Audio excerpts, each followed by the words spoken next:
Hello, everybody out there in YouTube land, and um, we already have a person from the future watching. Hello, Carrie. Hopefully, you're doing well or doing better. Um, I need to remember how to turn things back so I can see the side chat. Is that how? There we go. Yay! Ah, so yeah, this was just kind of a last minute stream. Um, Things have been even more unpredictable than usual. So, I mean, I had this schedule. Then it looked like I wasn't going to be able to make it, so I moved it to tomorrow. Then, things wrapped up, so I could pull this off. So here I am, and finally home. Excellent. Good to hear. Good to hear. Dog's happy to see you again. I hope. Family's happy to have you home. Getting the trailer ready for the trip. All that stuff. Glad that you're doing better. That's excellent. But aside from my world being unpredictable and busy, it seems like it's been an even more unpredictable and busy time on certain YouTube fronts. Although, personally, I can't get upset or angry about the quote deceptions that have been happening from certain corners because, well, from the jump, it seemed a bit of a stretch. Some of the stories. Although, frankly, I'm still sitting here going, is this a big hoax? Because it just seems so over the top.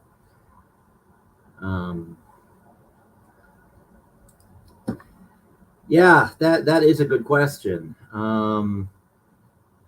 Apparently, the latest person we're supposed to be angry at and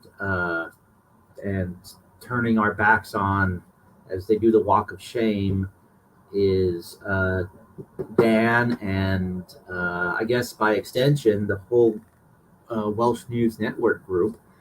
Personally, I am not getting on board that train just because when I was starting my channel, every one of them was extremely friendly to me, extremely helpful to me. Dan was full of good advice. Some of it I didn't take because it would mean putting in work, and this is basically how I unwind. And hey, Liz, if I didn't say hey already, glad you're here. Hey, Carrie, glad you're here. Let me put out a link just in case somebody wants to come up and give their 2 cents worth on something. Since all I really have tonight is opening a mystery box. I think I think I know what it is because I ordered something just to see what it looked like. But whether it is or not, we'll see.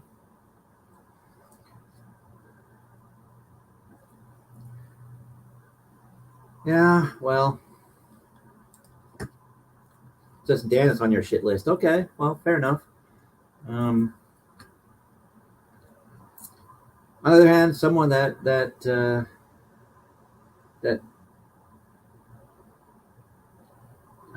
well, all I know is that they've always been nice to me, and I always listened to the stories and laughed and took them or assumed that if there was truth, then that truth was greatly exaggerated. If it was just part of the shtick, then that was also good enough, because the castle that Dan moved into or lives in was surrounded by a graveyard. and had towers from which they threw people. And there was just so much nonsense mixed in there that I just, it's all character, it's all a routine. But uh, maybe there's something more sinister going on that I just uh, haven't seen or I'm not aware of. But oh, damn it, I forgot my receipts. They're in the car. I'm going to show receipts because everybody wants to see receipts. So I was going to show some more receipts, but they are not here. Unless this is a receipt. Nope, that's not a receipt. But yeah, I'm glad that I'm not really worth exposing. Of course, there really isn't anything to expose about me because a part of my life has been semi-public since I was in my teens, and even if it was worth exposing, I'm just not that interesting. Anyhow, welcome, welcome, welcome. I think I'll just get to the main event here, and then we can move on to whatever people want to talk about. Main event being, got a knife, and I got a box, and I'm not sure what is inside. So we're going to open the box and see what's in here. I think I know what's in here. It's about the size of about containing a mug. I think I have two of these coming. This might be the first one. And this is the one that I'm most interested in. But let's see. Knife, box. Actually, one thing I probably do want to play tonight, just to get my stream shut down, is I noticed that Afroman has a new version of Then I Got High out. Well, it's not that new. It's, a month old by now. But, oh, yes, this was the first one. So I made a little YouTube store for my little channel. And I'm putting up items that nobody wants to buy. But like everything else on this channel, it's being done because I find it amusing. And, oh, yeah, I guess I should. So here's the mug that was in the box. It came in plastic protection like this.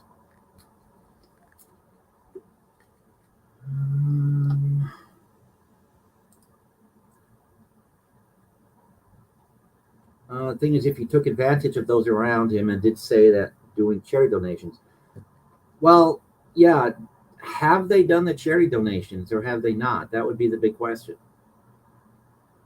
I will admit I haven't had the time or the patience to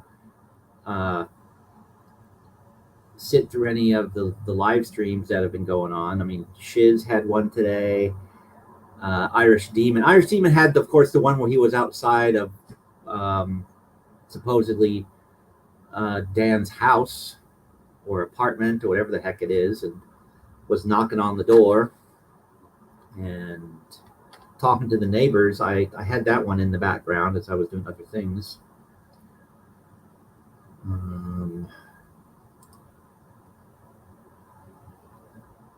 Yeah, they were doing giveaways, raffles or something like that, and my biggest fan was shitting himself over it constantly, and demanding receipts. Why he thinks that anyone owes him anything, it remains a big mystery to myself, at least. But anyhow, this is the mug that came. It was protected by plastic coverings, and it is basically there's a quote from, oh, look at my nails. I better clean those. Wow, Jesus. When in Rome, dance like a Roman or you'll be cooked. It's a quote from a self-declared brilliant scholar. I'm sure, well, maybe not, but I'm sure you guys can guess who the brilliant scholar is. But on one side of the mug, we've got the quote, a brilliant quote from a brilliant man who is innocently in jail if you listen to him and Michael Eckline, yeah. So, and then on the other side, just because you could put two pillows on the mug, I've got this guy. And both of these drawings are by Arthur Rackham. They are from, I believe, 1908 or something like that. But yes, here we have dancing fairies or dancing Romans, or they're dancing like the Romans because they don't want to be cooked. And there we have just a guy going neener neener. So anyhow, this mug is available for your purchasing pleasure on the channel's store, and this actually looks pretty good.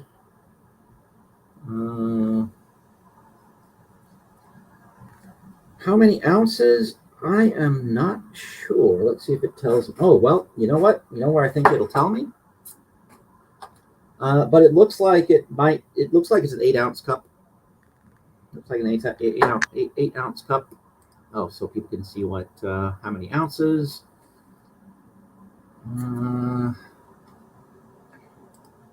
And Liz, yep, that's it. People who donated and the people who are part of the show. Certainly the people who are part of the show, definitely. And the people who donated also. But yeah, not some deluded wannabe insult comic. Yeah, I really don't know what shipping is down there, or if you even can order, because the store I tried to use actually did have, they had Europe, the Americas, and Oceania as regions, but it never, for whatever reason, YouTube never let me connect it to my site, even though it was via YouTube that it was originally suggested. So I don't know what was going on there. Yeah, me too. This is the cup you usually see me using when I'm drinking this, or that, a big old Yeti mug. And you can put this cup next to this, and you can see how it's much smaller. So yeah, I think this is. Oh, it's 11 ounces. Okay, thank you, Liz. Because I was about to try to bring up the store and take a look. So 11. Okay, 11 ounces. But 8-ounce, yeah. So 11 ounces is what it is. Still smaller than the cups I usually drink out of, I will admit. But I don't know. This just seemed like it worked better on an actual mug than one of the travel mugs. Maybe this guy could go on one of the travel mugs. I don't know. Something to think about for me. But anyhow, yes. So mugs and stickers and just random stuff that struck my fancy while I was poking around. I'll probably put some more stuff up there just because it's a thing to do when I'm not otherwise engaged. And yeah, now that I realize I got to clean my nails, I'm feeling obsessed to do so.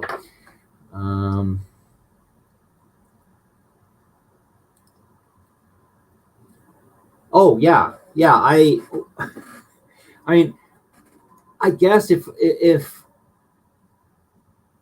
I was trying to make a living doing this and I had staff support and stuff, I would go with the default pricing. But no. I mean, some of that is like 50 cents above cost, $1 above cost, $1.50. I mean, I dialed our suggested prices way back because A, who needs this? Nobody. And B, it's just for fun. And why break the bank for something that's just for fun? But I am actually very happy with this. I should hold this up so you guys can see it. I mean, it's nice, sturdy mug. This seems like it's going to stay on there even as you wash it. So yeah. And actually, it's comparative to this mug, which I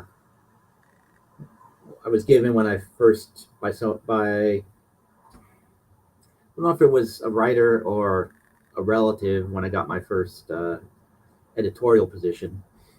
Um, I mean, as you know, not as assistant, but the editor. Then they gave me this because yeah, you can't be a nice guy anymore. Except I tried to be.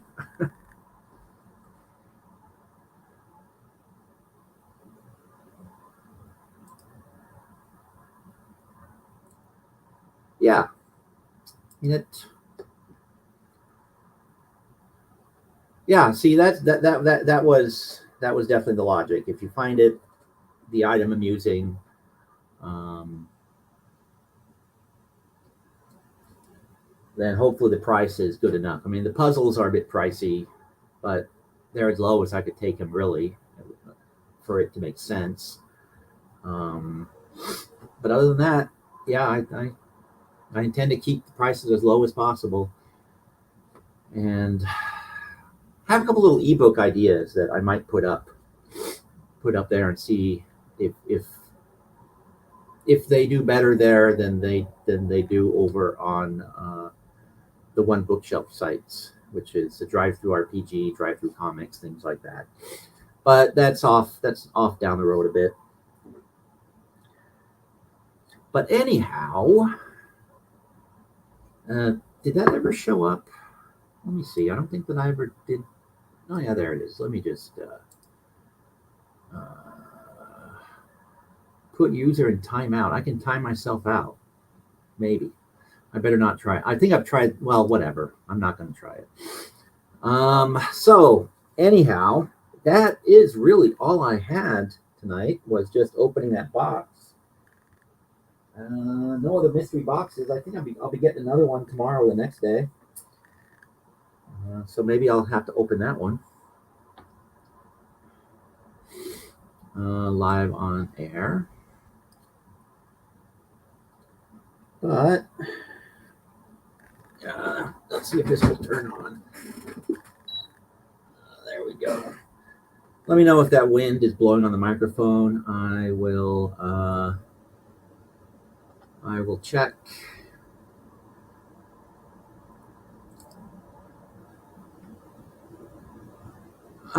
Yeah, I looked at the Amazon a few years back, but I haven't recently. And there's been a number of changes. I need to fix my blog because all of the Amazon links on the blog are now dead because they got rid of my favorite type of link. But yes, I need to look at what their quality control is and what sort of restrictions they have on material and formats that they want things in. Because yeah, that certainly is a man, my face is suddenly itching. Um, that was a bit overshare there, but hey. But no, it's been a few years since I've looked at that, just because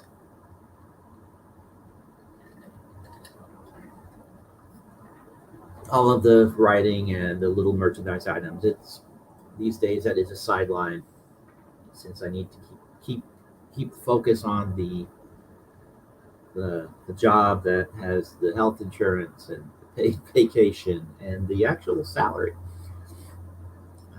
Oh yeah, and you guys, for the first time, I guess since I started this channel, you're going to see the background starting to change behind me with the boxes moving away and being replaced. You always see slight changes in the piles of books and things if you've been paying attention to the background. But within the next couple of months, I will be relocating. So you'll see signs of that as the stuff stacked in the office changes.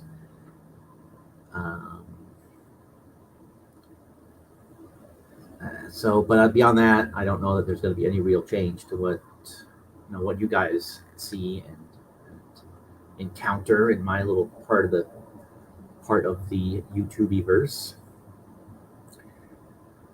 But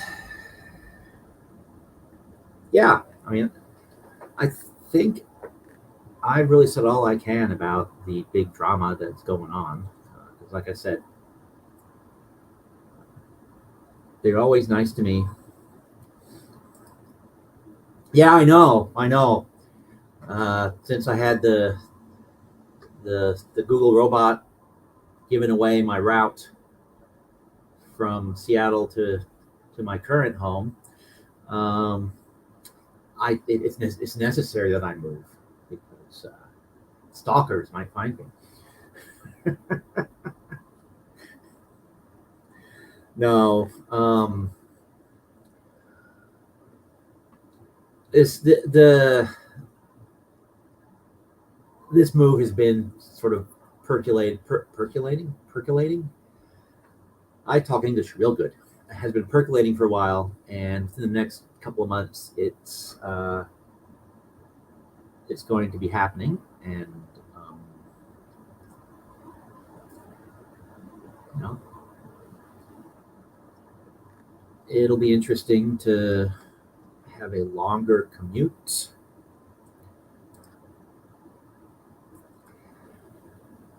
Yeah, um, I am aware, and I look at my bookshelves, and really what I have the most of, and I am getting rid of some furniture.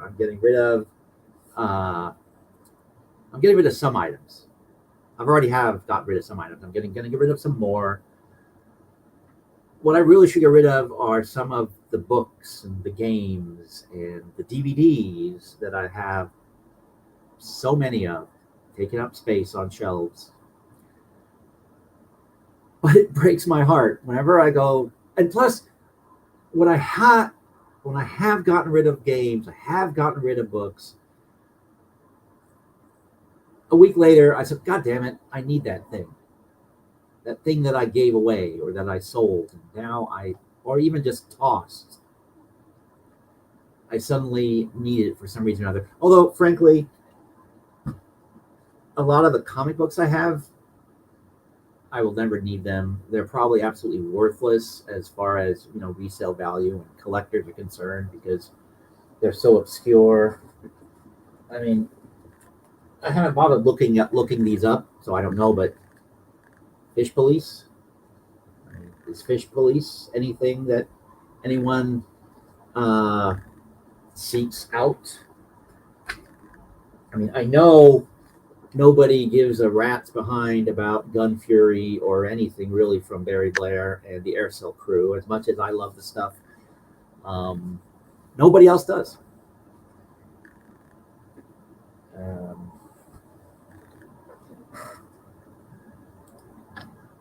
the libraries appreciate donations. Well, not well. The sort of stuff I would bring them, they would put it straight into their bin for their annual fundraising sales. So, well, I guess that's being helpful to the community, I suppose. But um, oh yeah, yeah, just for my fan and his and all my fans out there. This cup contains coffee, ice, and an amaretto liqueur that I found recently. Very, very cheap, very, very tasty. Um, so I'm drinking this tonight, which of course means I'm an alcoholic. It's like usually this is on Friday nights. I'm drinking this, but my morning meeting tomorrow is off because we had enough meetings the last few days. But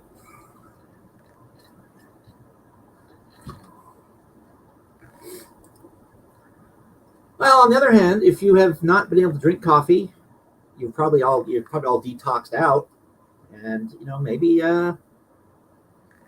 just stay with the decaf, unless you really like the buzz. I mean, I'm not one to talk. I went cold turkey on coffee. Like I've told the story, and then I fell off the wagon when I got a real job, the one that I'm at and have been. Actually, this month, right here, I just realized, in about another week, it will be exactly 8 years since I got myself a real job, and I've been at that job for 8 years now, and here's to 8 more. I hope. Um,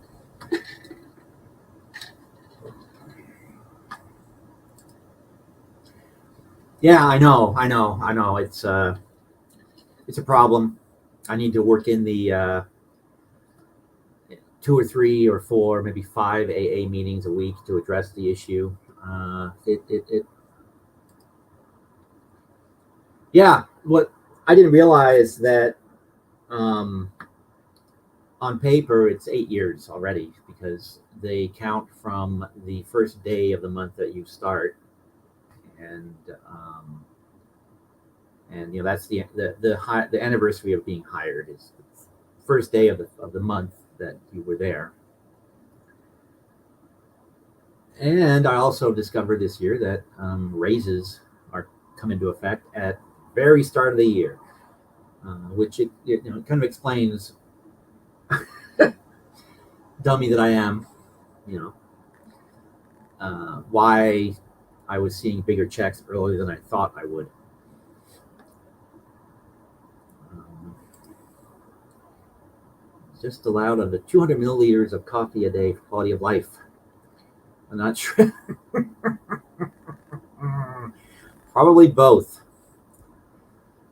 200 milliliters. That's like a thin. That's.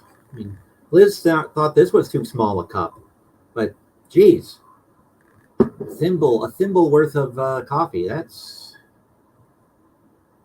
they. You were in a gulag, Carrie. There's now there's no question about it anymore. Oh yeah, I mean same here. Although a lot of these days, a lot of the coffee that I drink it's iced coffee. There's milk in it. There's some creamer sometimes. Um, and although if you were to show up at my place of employment and figure out where you could find me in that building, you would see uh, three three different travel mugs on my desk, possibly, um, each with a different beverage. One hot coffee, the other two with two different varieties of iced coffee, mixed with iced coffee mixed with different milk or different creamers or different something. But between all three of those, it's 5 or 6 cups of coffee a day. So it's nowhere near as bad as it was way back. But still, 4 or 5 cups a day. Some days maybe 6. It's nothing to sneeze at. Although I did notice the last week that if you want, well, at least if you're me and you want to have a real pick me up, you drink one of the coffees and then you go get a, a diet a Dr Pepper and drink that. I guess mixing caffeine is like mixing drugs. It seems. Um, yeah. See, and this is where coffee lovers are going to break out their pitchforks and their torches and really try to figure out where they can find me and hurt me. Um, I make a pot of coffee. It used to be years ago that I would drink the entire pot and then make a second one. So it was 12, 13, 15 cups a day. Now I make a pot of coffee. It's 8 or 10 cups in there, and it lasts me 2 days. So the first day, coffee comes with me to work in the travel mugs, and then the rest gets poured into a decanter and gets put in the fridge or carafe, whatever, a thing. You pour liquid in, you put a plug in top, and then there's liquid in it, whatever the heck you want to call those. And then that's in the fridge for the next day for the iced coffee. And then another pot gets made, maybe, maybe not. It all depends on what mood I'm in that morning. And then the pattern just repeats itself. And and then of course I like Starbucks has these bottles of pre-made coffee, and I get those. Oh. Not the little glass ones, but the big ones. Measure your pot. Oh, so on the pot, the cups are only 6 ounces. That actually does explain something. It seems like sometimes when I'm not measured carefully enough, just dumping in the coffee, the ground coffee, that it gets a little stronger than I was anticipating. Okay, well.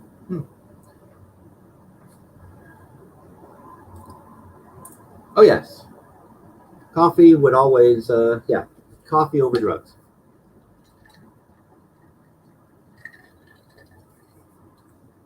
Even the the alcoholics variety of coffee.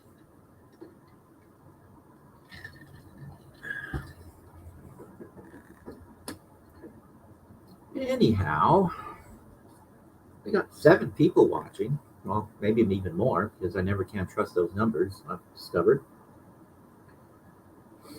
But only 2 people are talking. I'm glad to have you guys here.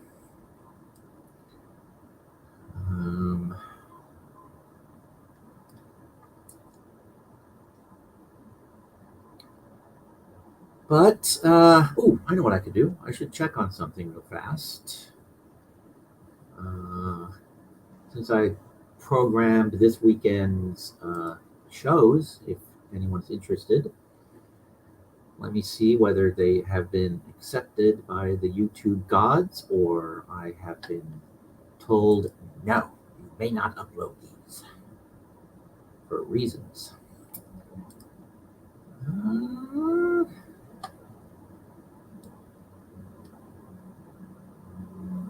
No, everything looks fine. At 2:30 on Saturday afternoon, that's Pacific time, there will be another episode of Man with a Camera. This one is from season number 1, which is 1956, I think. Man with a Camera, The Warning. Apparently, a protection racket sets up Mike Kovac to sort of be a vehicle for them to prove how dangerous they are to folks who don't pay protection money.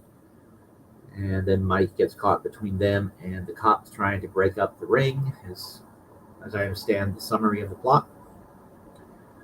And then there's going to be a color film. So if you're sick of the black and white, again, assuming this, there isn't someone out there in some region of the world that's going to claim absolute and total copyright of this. It's a 1974 television pilot named Get Christie Love. And as far as I can tell, it's okay for me to use it, but again,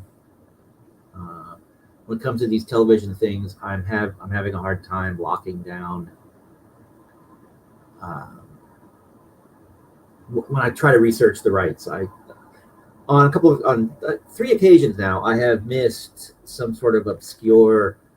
So and so has all the rights to French language country, the French market, and that then makes it so I can't use the English version or anything on YouTube unless I want to go through the motions of clearing it, and I just screw it. I don't have the time or the energy for that. But yes, Get Christie Love right now is slated for 3 o'clock on Saturday. And at 2:30, there's Man with Camera. If you show up for Man with Camera, you should automatically get booted over to watch Christie Love or transferred over, whatever. I made it work last week. Let's see if I can make it work 2 weeks in a row. I don't know much about Get Christie Love other than black female undercover detective, I think in LA. I don't know, but so, female black exploitation, 1974. TV variety. I hear it's not a bad movie, but I don't know.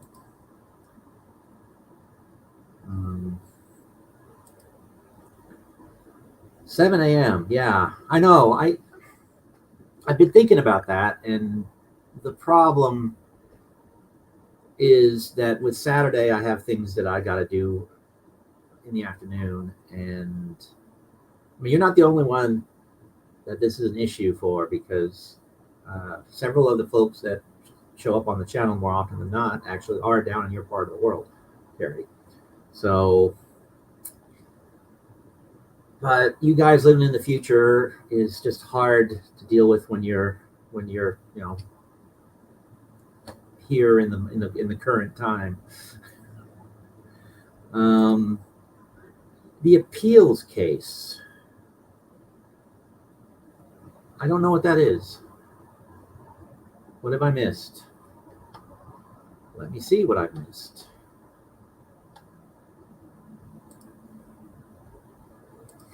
I get educated right here on screen.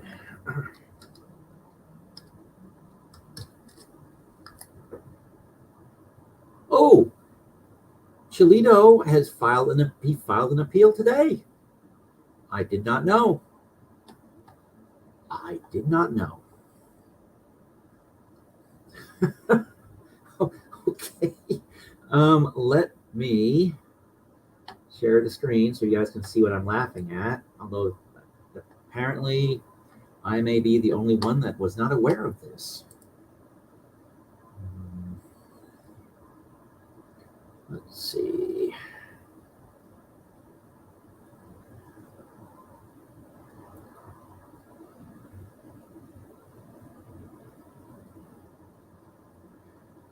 There's one that's Merb did a post on today.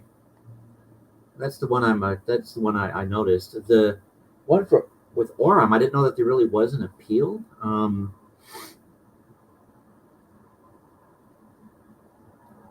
let's see. No, because like I said, Merb already did a video earlier, and let's see if we can find caps on it, because always happy to steal from Cap. Let's see. Share screen. All right, where is that? I got way too many tabs open again. I think this must be it. Yes, there we go.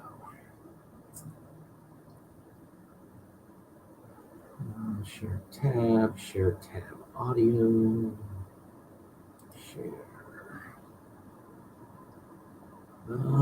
Or not. Let's see if that worked. Yes, it did. Okay. Move StreamYard to here so I can actually see what you guys see. So this is the one that I noticed. Let's get rid of that. Let's make me nice and small. Nope, that's not it. There we go. The one I was laughing at was this one down here by Dick Bag Patrol. Flaming garbage, Chili's appeal. Yeah, Merv did stream one 3 hours ago.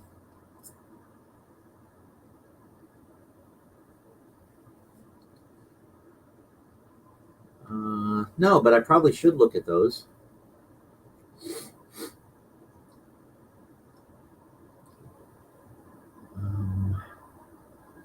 Chili Watch, day 51, not very appealing. Have you guys already watched Cap's thing, or should we? Because I have not. It's half an hour, so maybe you guys don't want to sit through it again, but I'll have to check it out in fairly short order. And Merge is an hour long. Dig Bag Patrols is an hour long.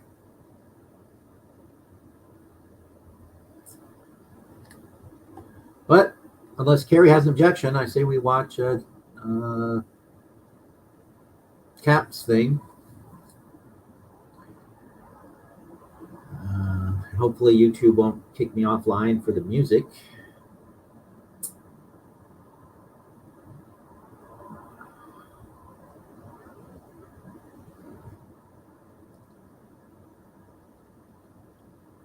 Okay, well, we'll crank it up. Let's see. Oh, back it up. Let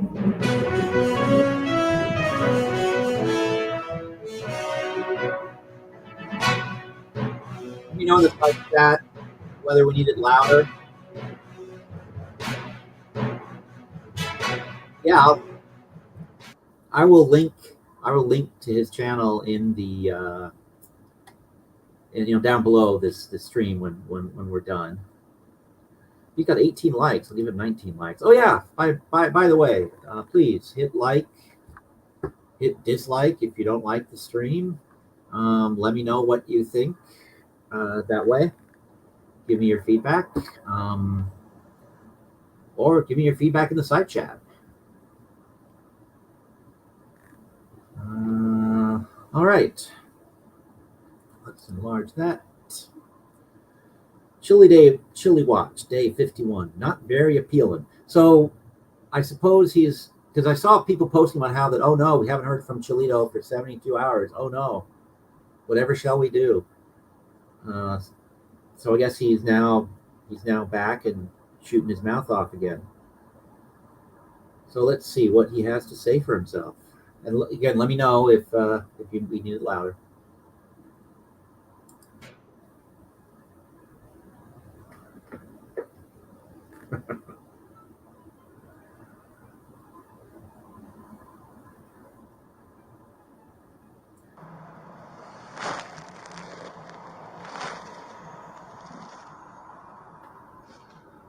So Flamingo, and the second is Grand Canyon.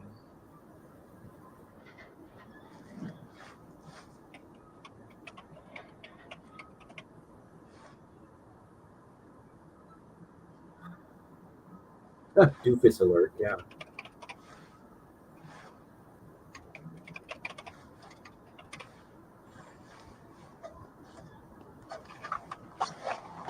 Don't engage my driver. Back up. Hey, back up. Back up. You're not involved. You can film, but you need to stay away from my driver. Back up. See, okay, yeah, this confirms something that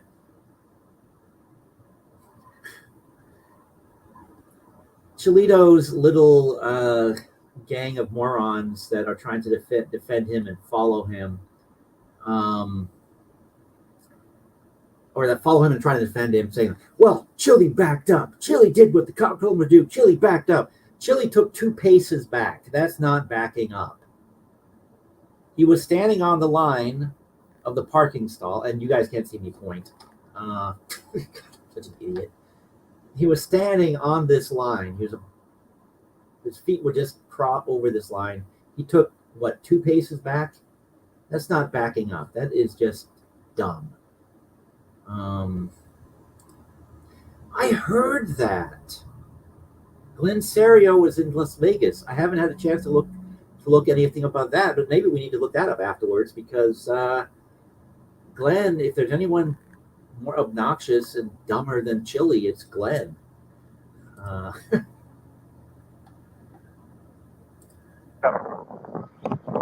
Back up, or I'm going to detain you. You're obstructing. Back up, or I'm going to detain you. He claims that was not an option, that he was never warned. And his followers say, oh, the cop lied in court. No. Cholito lied in court. Get away from my car stop.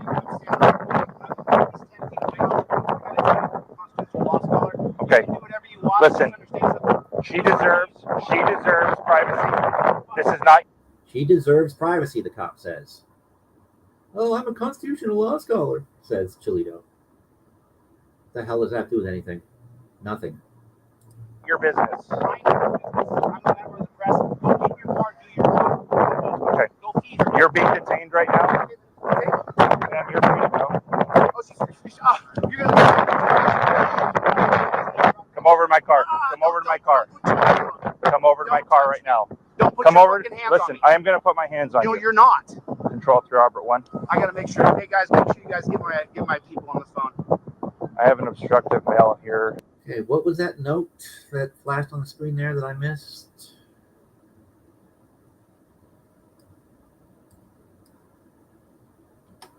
Car. Come over to my car right now. Don't put Come your over. fucking hands Listen, on me. I am going to put my hands on No, you. you're not. Control 3 Robert 1. Okay, the hell? That's so fast. Car right now. Don't put Come your over. fucking hands on Listen, me. I am going to put my hands on No, you. you're not. Control 3 Robert 1. Okay, count the cell phones in hand. Watch as Chili reaches behind his back. I'm not sure what that means, other than you got to be a goddamn moron to reach behind your back when you're in a confrontation with a police officer. But as I said, sociopathy and low intelligence is a bad combination, as Cholito is an example of. I got to make sure. Hey, guys, make sure you guys get my people on the phone. I have an obstructive male here who's filming me. So you ended the detaining stop. me. Yes. 2015. Come over here to my car. Come over here. I need additional Bring your units. supervisor, I need this obstructive. Bring your supervisor, please. Don't Come touch over me. to the car. You don't I am going to grab you. Don't You are grab going to go me. to the Don't ground. grab me. Listen, You're you are not- detained right now. No, first get your supervisor out here. You're not just I don't going need to a grab code me and red, throw but me you on the can ground. arguing with You've me. already I just need released additional You've units. already released him. This is 2015 Rodriguez versus United States. Come over to my car. I'll walk right in front of your car. I am officer work. You're being detained for obstruction. Hey, Kelly. Thanks for dropping in. Hope things are well out there in Nevada, even though the intelligence quotient of the state is super low at the moment. The average intelligence quotient, because we got both Cholito and what's his name? Glenn Serio. My God, my brain just froze. It's okay. Las Vegas, hell just froze over here with both of them in town. Yeah. Hi, Steve. Hi, Kelly. Hello. Hi, Carrie. Welcome. Yeah, hopefully the convention, we'll see what goes on there. Yeah, I guess with all the stopping I'm doing, it's like I'm taking lessons from Colin, not Cromwell. If you ever watch his channel, he stops his videos over and over and over just to stop the videos. About bloody time to get up there, Liz, says Carrie. Sorry, I was doing things. All right. So, be in Vegas all day, 1 week from Saturday. You going to stop in and visit the constitutional law scholar that's also a political prisoner, apparently? Get his truth, go hear his truth? Well, then I may have to come find you, Kelly, and take you out to lunch or dinner or something. Well, that's right. You live out there now, don't you? Or you've been living out there all the time? No, you moved. You moved recently. Yeah, not that long ago. Okay. Yeah. Gosh. Let's see what. You know what? You need to I set the always phone want to down go on back. the hood. I'm a constitutional law scholar. You can't take away Set my the phone down on the I'm hood. He's Yep, I'm stopping again. He's a constitutional law scholar. You can't make him put the phone down because he's a constitutional law scholar. What? Huh? Great pause face. Look at that. Oh. Look at that. What? Look at his face. You got the great pause.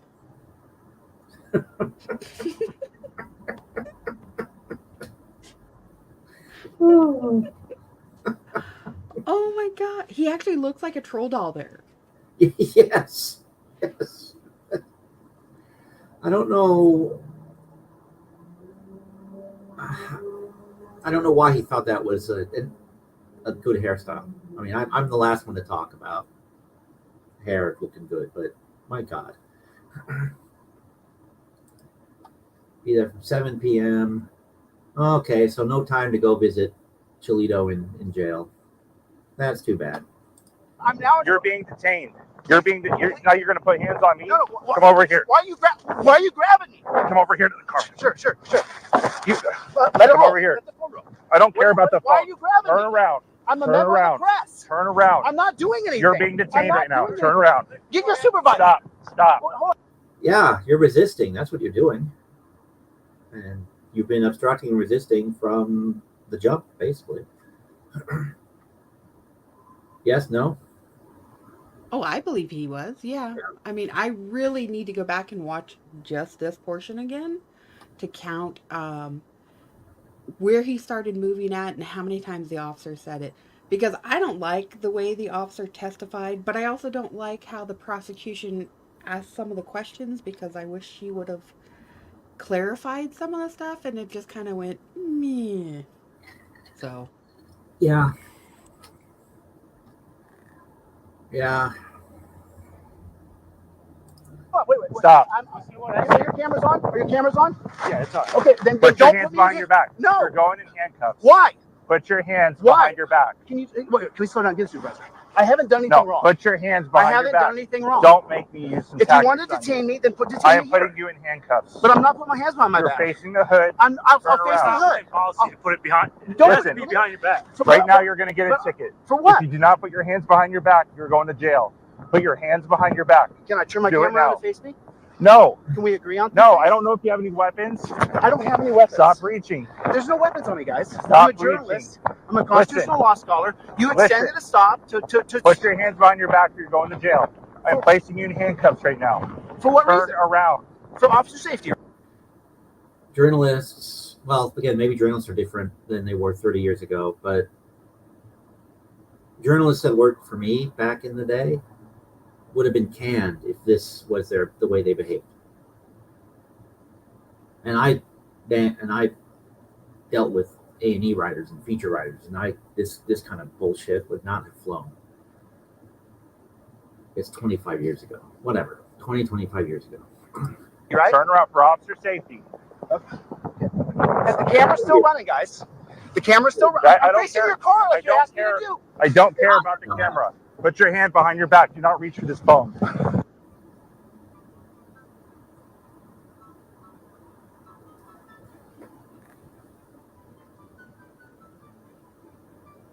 Chili swats the hand away. Bork hadn't touched him, but Chili swats the hand away. And that's when he grabbed Chili and pushed him. And you hear a little bit of a scuffle going on. Now, he didn't think Chili was attacking him. That's why Chili didn't get charged with assault. And if you notice, he then escorted DeCastro. No, he almost had to chase Chili because Chili was running away from him to the car. DeCastro admitted that at first he refused, but complied when the officer grabbed him. Okay, now watch this next part. Hi, Kelly. Thanks again for stopping by. Always appreciate it. Talk to you later. Bye, Kelly. All right. Castro testified that he's a member of the press on numerous occasions. Again, what does that have to do with it? That he made no effort to physically swat at the officer. Yet it's on the video, yet they both talked about it in court. Mr. DeCastro correctly surmised that, I think from the officer's testimony, you can see he's scared of the driver, scared of me, he's scared of everything. They teach them to be afraid of everything. Now, is that in the trial? I don't think it is. I don't think he said that in the trial. An officer is not trained to be afraid. They're trained to be suspicious. You do not know what someone's doing. You don't know the person. You don't know if they're going to help you. You don't know if they're going to try and kill you. So that's what officer safety is about. It's not about trying to find a reason to put someone in jail. It's about going home at the end of the day. And you know Chili doesn't give a crap about that.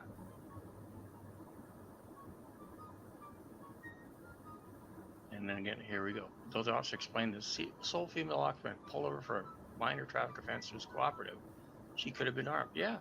How many times have you seen these videos where someone pulls over, the guy's talking nice, all of a sudden there's a gun at the cop's face, or they find a gun in the car afterwards? It happens.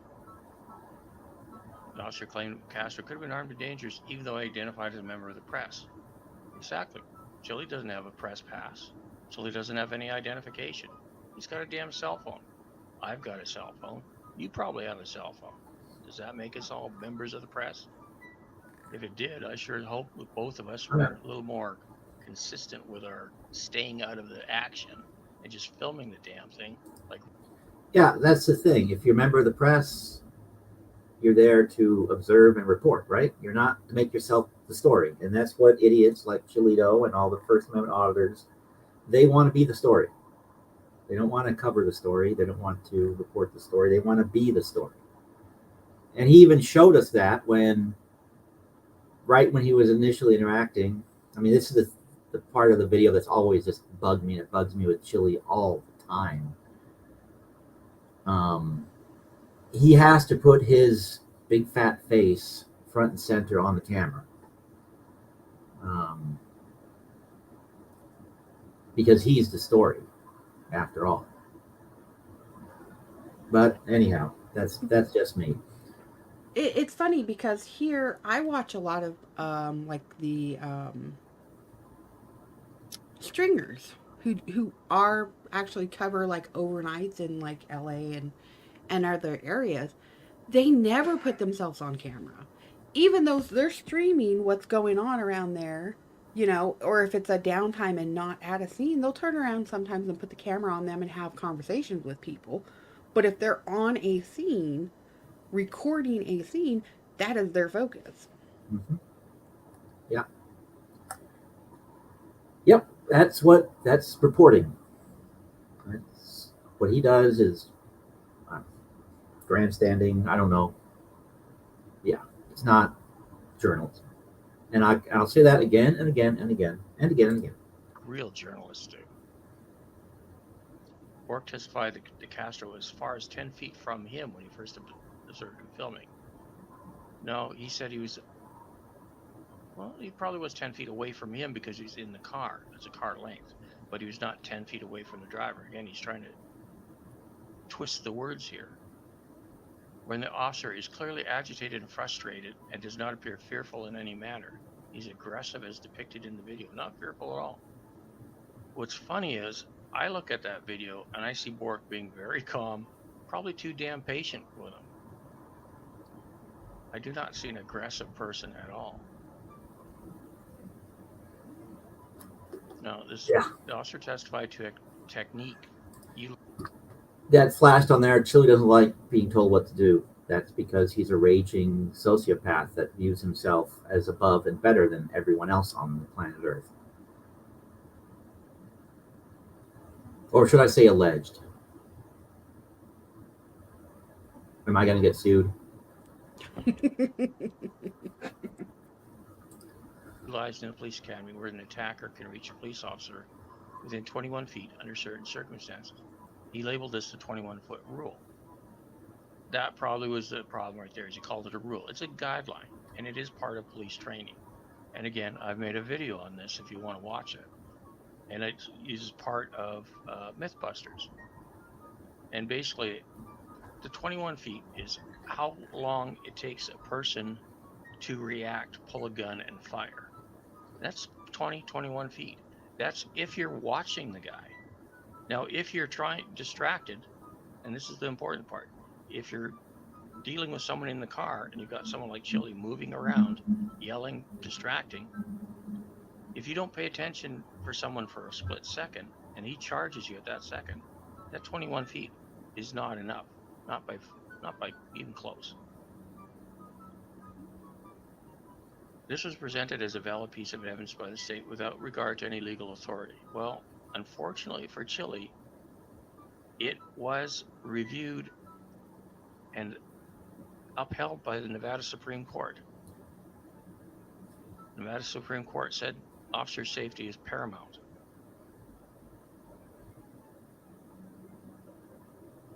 Now in this part, if you followed anything that's gone on this past week, do you recall any interaction defendant? You told me you believe First Amendment auditors often pull out guns and shoot people. Officer replied, I didn't say that they often do that. And just this past week, 4 officers got shot by an auditor. Wow, I've not heard that. Yeah, that was what, South Carolina, North Carolina, Georgia, somewhere in there. Wow. Yeah. Were these the guys that was trying to serve an eviction or a warrant or something? Yeah, serving the warrant. Okay, I did hear about this. I just didn't realize that it was one of these yahoos. Mm-hmm. Oh boy. But you know how stories like this go. It takes time to get the information. That's why everybody assumes that it's going to be like CIS. It's going to be wrapped up in 30 minutes. I would say probably most cases, minimum 6 months. Yeah. Minimum. And if you've got longer, bigger things that's going on, it's going to take longer. Yeah. And I hate the 21-foot rule. I hate them calling it that because that is not what it is. That is what they are trained for a response time. Usually people within 21 feet of you can get to you before you can react. And they're coming down to now finding out that depending on circumstances, it's more likely 30 feet for clearances and things like that. But everything comes down to circumstances. And it's off their discretion. If Chili would have put himself behind the bush next to his vehicle, it probably wouldn't have been a big deal. He could have recorded all he wanted, and still been closer to the action that was going on than trying to back up straight back. Right. Ugh. And thing that got, well, maybe he was concerned about the wind on the phone. I don't know, but these things, there's a zoom feature on the camera that even I know how to use. But okay, if you're really a journalist, why are you not using a proper setup then? Oh, there's that too. Yeah. And why aren't you having the lav mics? Why aren't you having the extended mics? Why aren't you having what's the parabolic one? Yeah. I know some of the stringers have all that gear in their vehicles. So why isn't he doing it properly? Because he's not a journalist. Grr. All right. When they tried to serve him. Oh, he just said what I was saying. Additionally, officer testified the driver probably would not want a random person approaching and recording. This has nothing to do with the charged offenses, but it has to do with what Chili's trying to insist. I know if I'm being pulled over, I don't want some moron coming up to me and asking, "No, I'm okay." It's none of his damn business. I'm already irritated enough I'm getting a ticket. So I'm just trying to get it over with. I don't need him getting in the middle, pissing the officer off, and I'm going to have to pay the results of it. Yeah. And I think this is most people's experience right here, at least the ones that aren't self-destructive, obstinate morons. Mentally challenged? Yeah. And as I've said several times, I've had guns, I've had them have guns out, and I've been put in cuffs during traffic stops. And I've walked away from them every single time without ticket, with nothing, because with me it's been, I've told the stories Well, a couple of them at least, but it's always been wrong place, wrong time, mistaken identity, things like that. But even when I have, actually, the couple of times I have legitimately, you know, rolled through a stop sign, or I mean, the time I got real tickets are with dumb things like, oh, my license expired last year. Oh crap, you know, stupid things like that. But if you just, and even if you get a ticket, arguing with the cop is not the way to beat the ticket. You go and speak your case to the court, and then the court decides whether they're going to enforce it or reduce it or whatever. This whole thing is just dumb. And yes, I'll have that rant every single time this comes up. Just be warned. But yeah, It's been over 20 years since I've been given a ticket. But it's not the last time I've had an interaction, because I'm trying to think. The last one was like a serious one, was when I was told that they weren't going to uphold my restraining order, and the sergeant at the time told me that they were not going to do anything unless I was broken, bleeding, or dead to enforce my restraining order. wow. Okay. So at that point, it was like, okay, it really is just a piece of paper. So unless there's something major, and I'm being bodily harmed, I'm not calling. And then the time before that was actually my mom was in the vehicle in front of me turning left into a parking lot. And somehow this officer who was on two other lanes farther over than us cut across two lanes, cut in front of me to turn left. And he said that she did an illegal left turn. And we're like, you are the one that almost just hit me, but okay. And I was like, did you not see the vehicle in front of her that went all the way across the other way that she had to avoid? It's like, okay. And it's not like she was going to cause an accident, but he did. So, yeah. And don't get me wrong, see, a lot of people don't know. My husband is retired law enforcement now. He's also retired military now. Oh, So we're free and clear of that. So, yeah. and it's like, I can tell you the good with the bad. Um, it's funny, you know. So Yeah. whatever. Yeah. I mean, So I'm just a bootlicker, even though I will challenge them. yeah. Well, yeah, I guess I was, as I've mentioned, I guess I was born a bootlicker because one side of my entire association had been military and law enforcement, and the other side has been the liberal artist types. That's been my existence my whole life. So yeah, I've always got it from both sides, quote unquote. And so I can see both arguments. I certainly can, but then I can also look at Seattle the last few years. With it starting 2020, when all of a sudden, oh, law enforcement is bad. You can't. You've got you It's got to been dial going back. on longer than that, though. This is the thing, and everybody forgets it's a pendulum. It Yeah, swings too far to the right, and then it swings to correct itself. It swings too far to the left. It never is a happy compromise. Somebody's still going to be pissed because our legislation, that's the extremes that they go to instead of just coming back little baby steps at a time, because they're already 10 or 15 years in the past trying to deal with stuff because it takes forever to get anything done. yeah, Okay, yeah. I'll get off my soapbox. Yeah, I keep hopping up there. I don't mean to, but it's an impulse. But yeah, this year, yeah, it's my experience. And I'm the guy. Let me just may have mentioned this before. I don't recall, but it was kind of funny. I'm the guy that used to have, out of just habit, because of prior lives, quote unquote, basically a burglary kit in the trunk of my car, bolt cutters, all kinds of things you would need to get into someplace.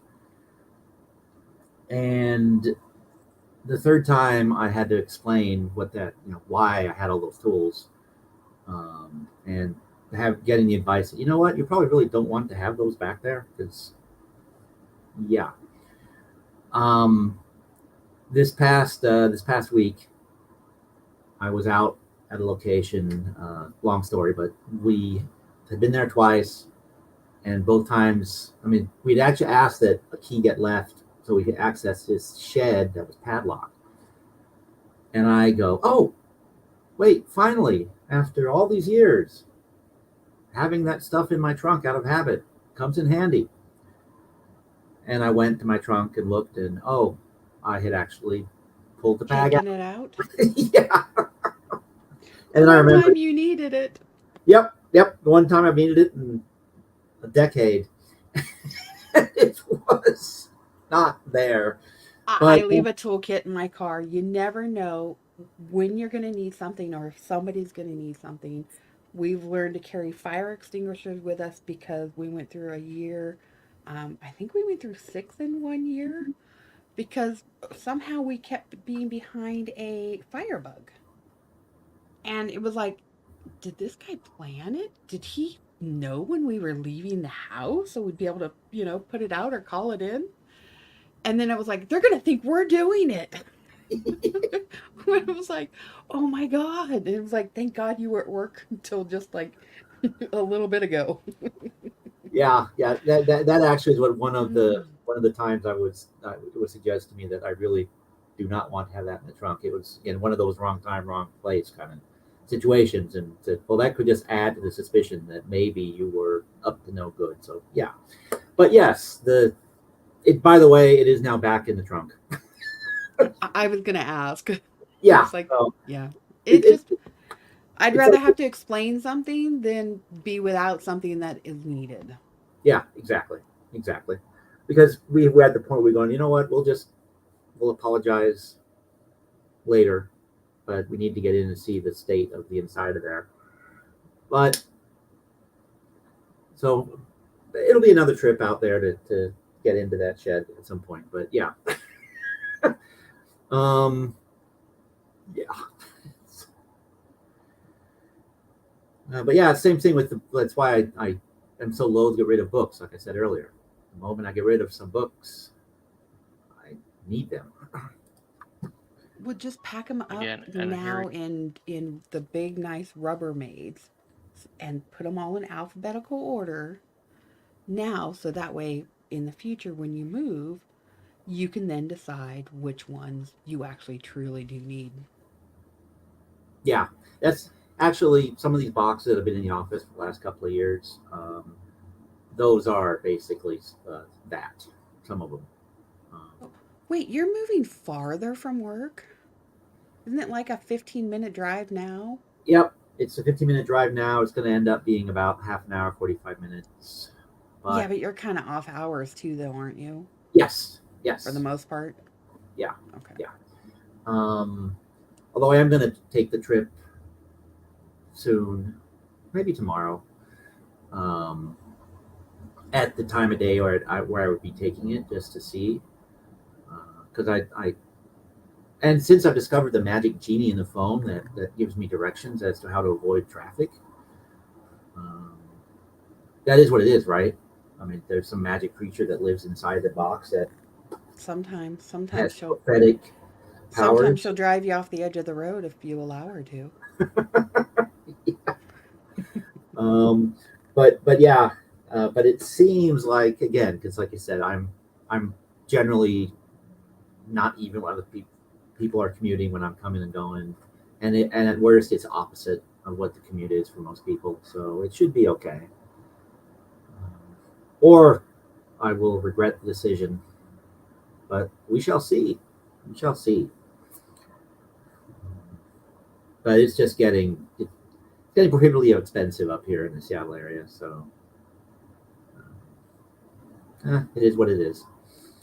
we That's go. everywhere, Officer though. seemed confused as the motives for the arrest. Video also demonstrates could have completed the citation if he had not become so frustrated that he decided to let the driver go so he could pursue his unconstitutional behavior. Well, first of all, that's not Chili's declaring it unconstitutional in this doesn't make it so. And again, Nevada Supreme Court says it is.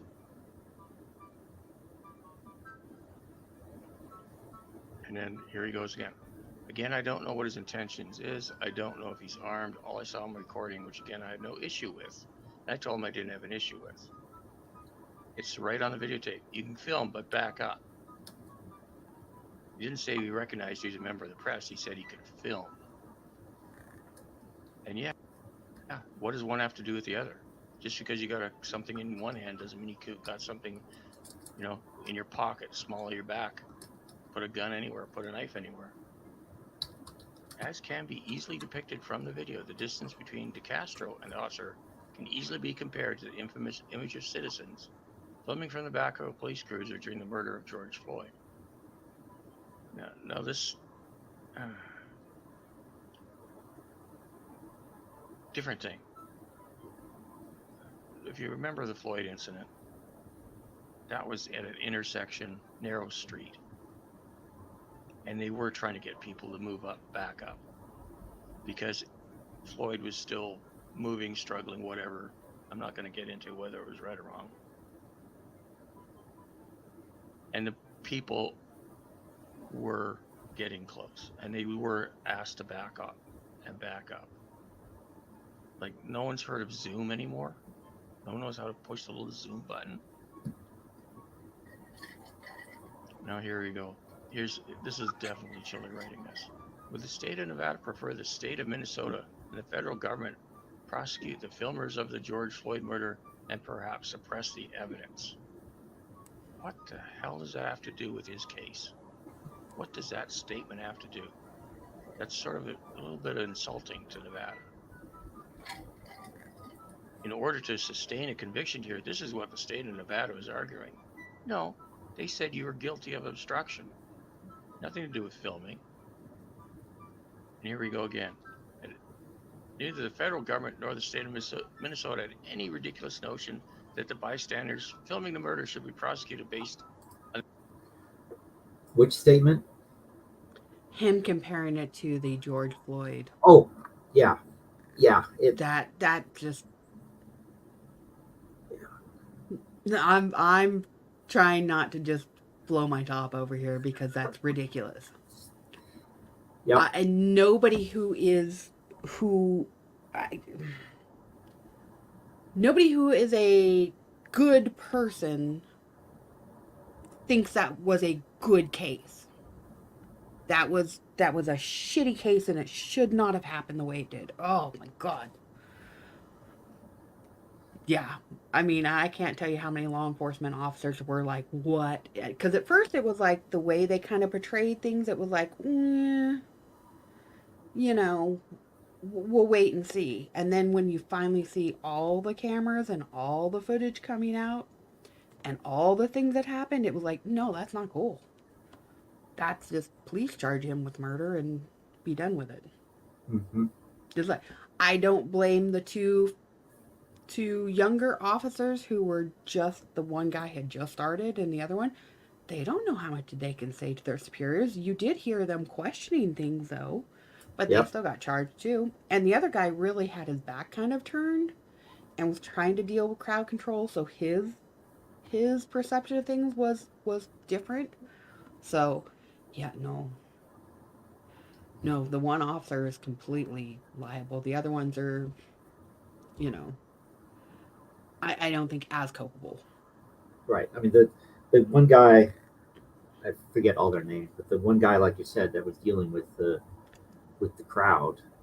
Yeah, he was distracted, and he kept trying to look back and try to figure out what was going on. But then the crowd keeps getting bigger and bigger, and then the nurse yelling that she's a nurse was very distracting, I think, for everybody.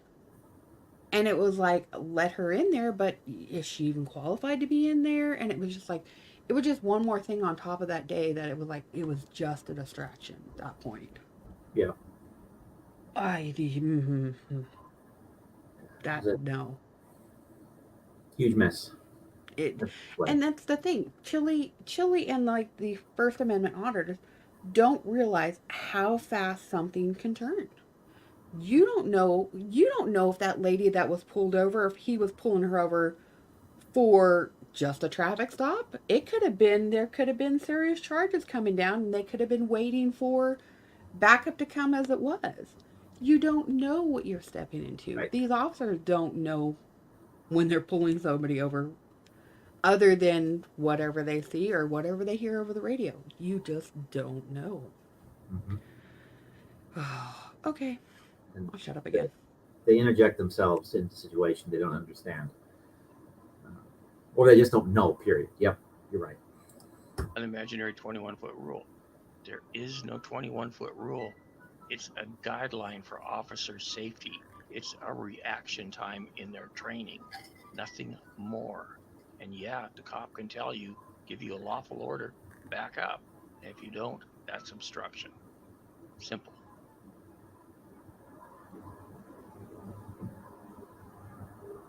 Okay, now this is where Chile goes off the rails here. And if you can't tell, I don't think Orem had much of anything to do with this.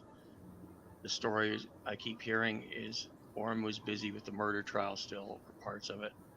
Chile was left with Orem's assistant and was dictating all this to him.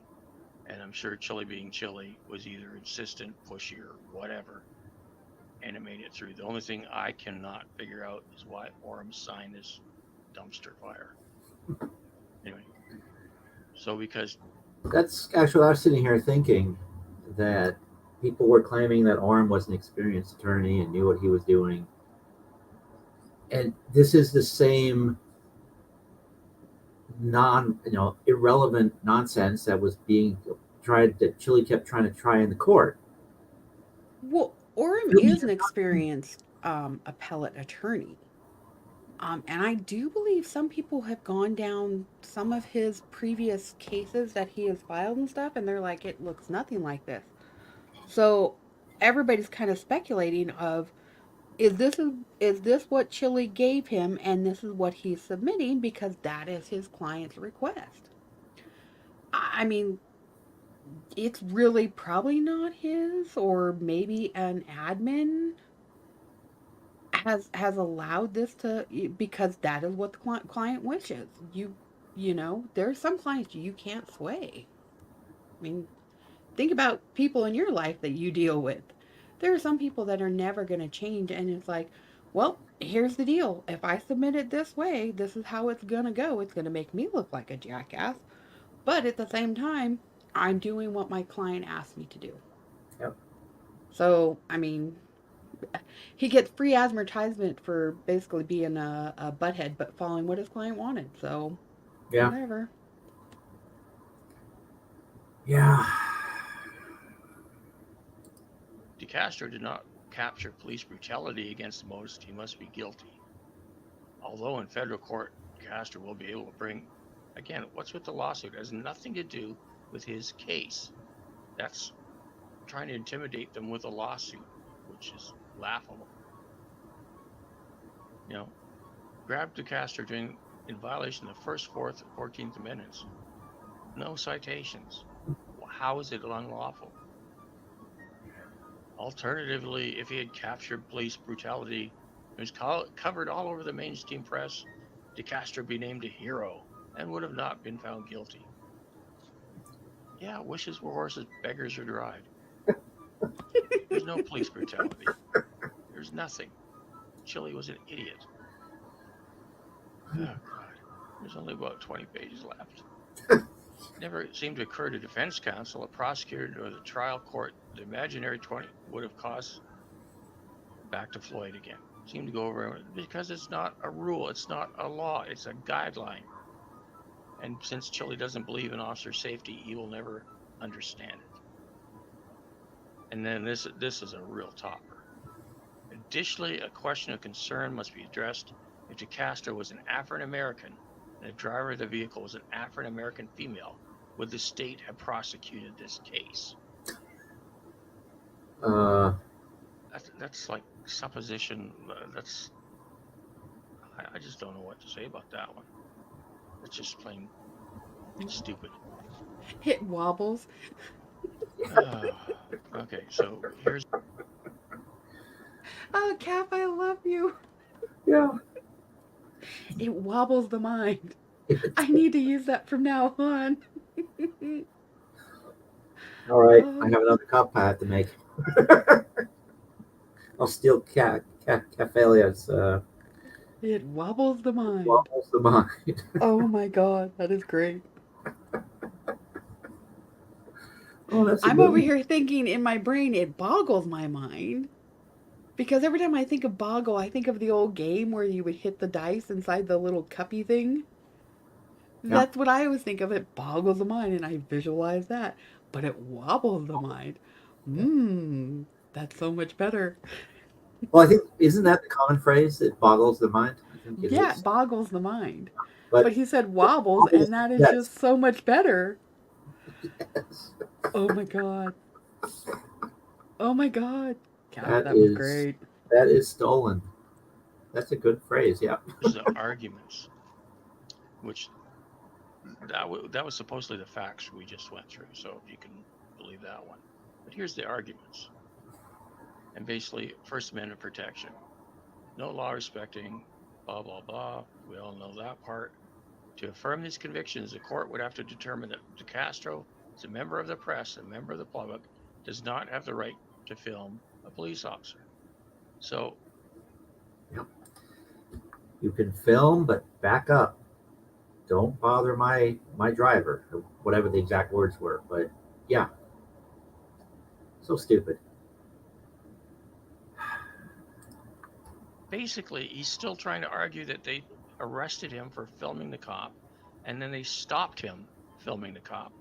When right from the beginning, Bork says, you can film, that's okay, but back up. So, what isn't sinking in with Chili? I mean, I know he wants to push this narrative, but it is totally unrelated to the facts at hand, as much as this appeal is unrelated to the case at hand. Anyway, the trial judge Did determined they De even Castro is guilty quote of the First obstruction. Amendment properly? Did Do they they put quote? in extra. Did What they do you put mean? in commas? Open I the trial just, judge the way it's written looks had a right to pursue the Stop it. wrong on the First Amendment. I'll have to just go. I'll just go pull it up. Yeah, we'll have. Yeah, let's I'll go look pull at it that. up real quick. First Amendment to film. And yeah, she did say, she said that Bork stated it was okay. This is not about the First Amendment. You can film. That's not an issue at hand here. The issue is, and you notice that none of that she said that it was not about the First Amendment. It was about obstruction. None of that makes it into this.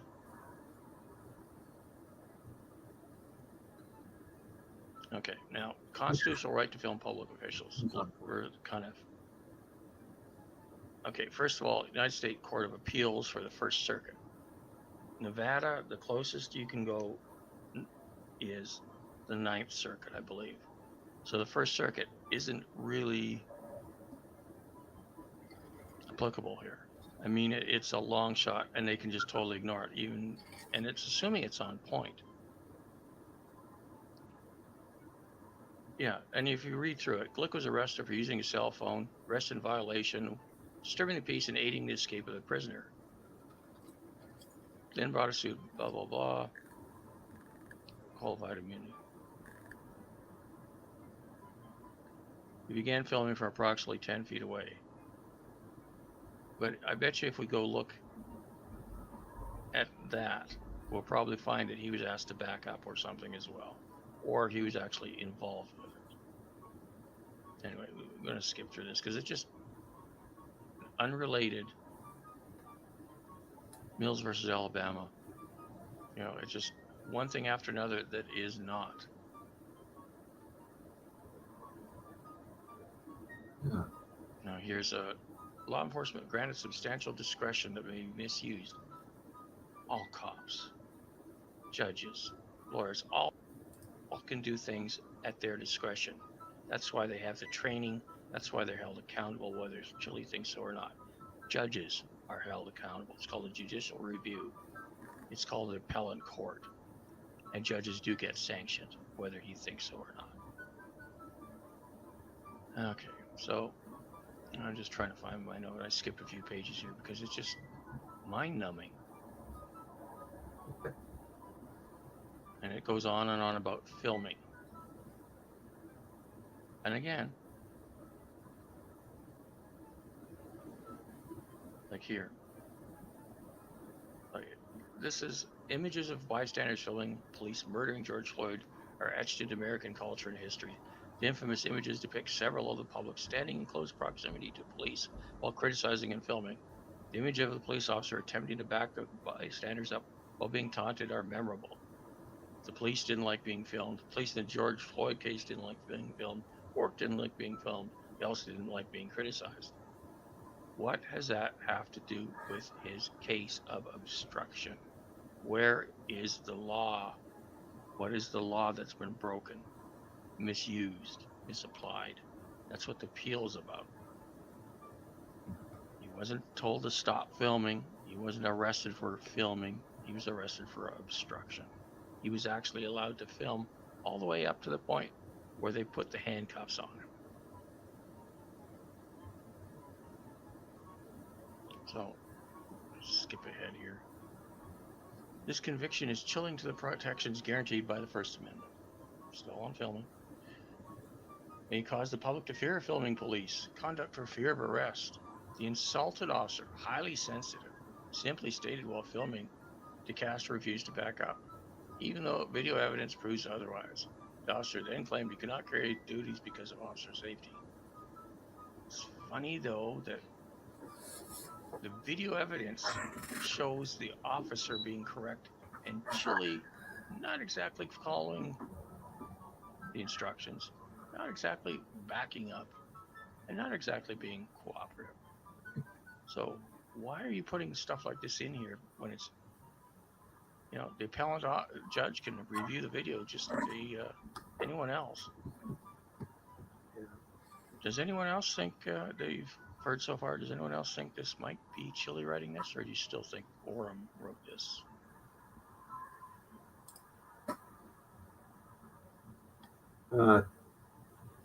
My money's on Chile, just because nothing's on point.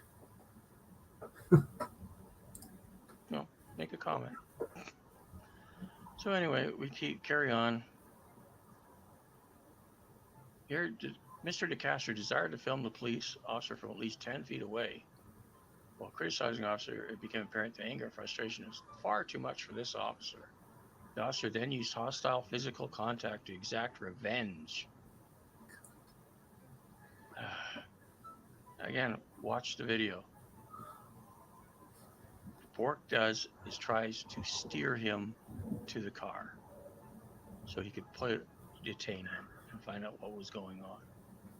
Basically, what he did, he closed one investigation with the car because he said he was essentially finished with her, and moved on, opened a new investigation, detained DeCastro, and figured out what was going on with that. But of course, Chili thinks he got arrested for filming. Now, here's some of the arguments here that start getting. Count one must be dismissed because the NRS are void, being unconstitutional, vague, and ambiguous. Well, it's only vague or ambiguous if you don't speak English or you have a very low IQ. Every person who shall willfully hinder, delay, obstruct any public officer in the discharge of official powers or duties shall, where no other provision of law applies, be guilty of misdemeanor. Willfully resists, delays, or obstructs. So willfully means no. You just say no. That's willfully. Hinder. I'm not moving. Delay. I'll go when I'm good and ready. Obstruct. That's what obstruction means.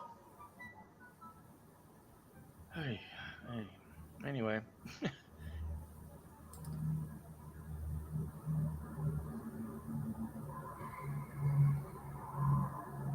Again, I admit not the brightest. But that did not seem vague to me. That seemed pretty clear, like Cap said, unless you're some sort of idiot or you don't know English. Wow. Now, you can argue that it's vague. It could be worded better, but it's still clear enough that it's been upheld. Again, Nevada Supreme Court.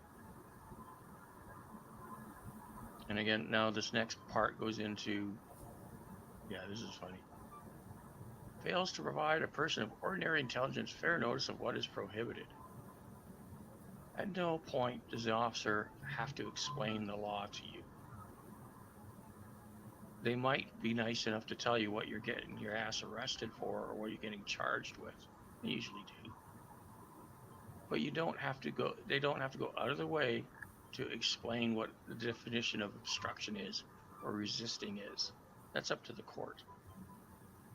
Now, if Chile, to provide a person of ordinary intelligence such as Mr. DeCastro, if he can't understand that, is Chile ordinary intelligence or slightly less? Mark in the comments. Okay, here we go. More vague and ambiguous. Again, just he's going on both charges here, if you're wondering. Again, trying to video evidence depicts officer becoming agitated. Doesn't show that. 21-foot rule. There's no 21-foot rule. It's a guideline police training. Fortunately, the video clearly shows DeCastro complied by backing up a few feet into another parking space as outlined in the pavement. No, he backed up, went sideways one step, and then went 2 steps the other way. He went sideways. He didn't back up at all. And that is clearly on the video. In the video, the officer requesting assistance in the situation because it did not appear to know how to proceed with DeCastro's antics. No, that's standard practice when you've got one officer and more than one person to deal with. And definitely when you've got an agitated person, an unknown person. I wonder what would have happened. And he didn't say expedite. If you notice, if you ever watched that part, when he called for some extra units, he didn't ask them to expedite, which would have thought he would be in danger. He just asked for help. And usually that's just,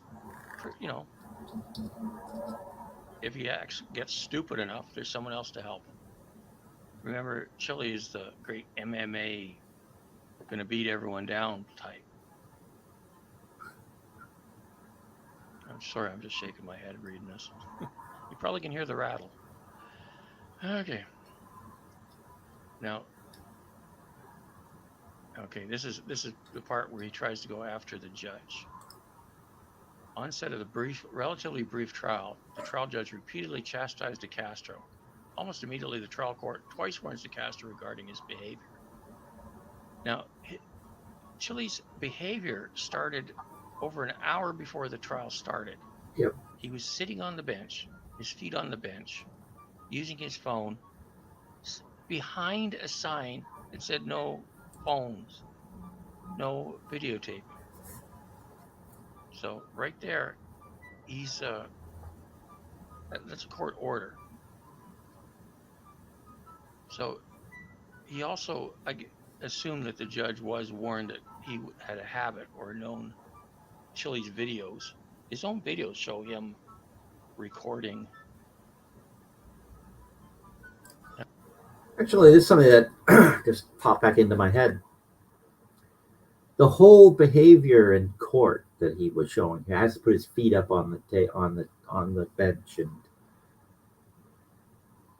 what's his maturity level as far as age? I mean, most of the time he doesn't behave like an adult. He behaves like a 5-year-old or a 4-year-old. His emotional maturity just isn't there.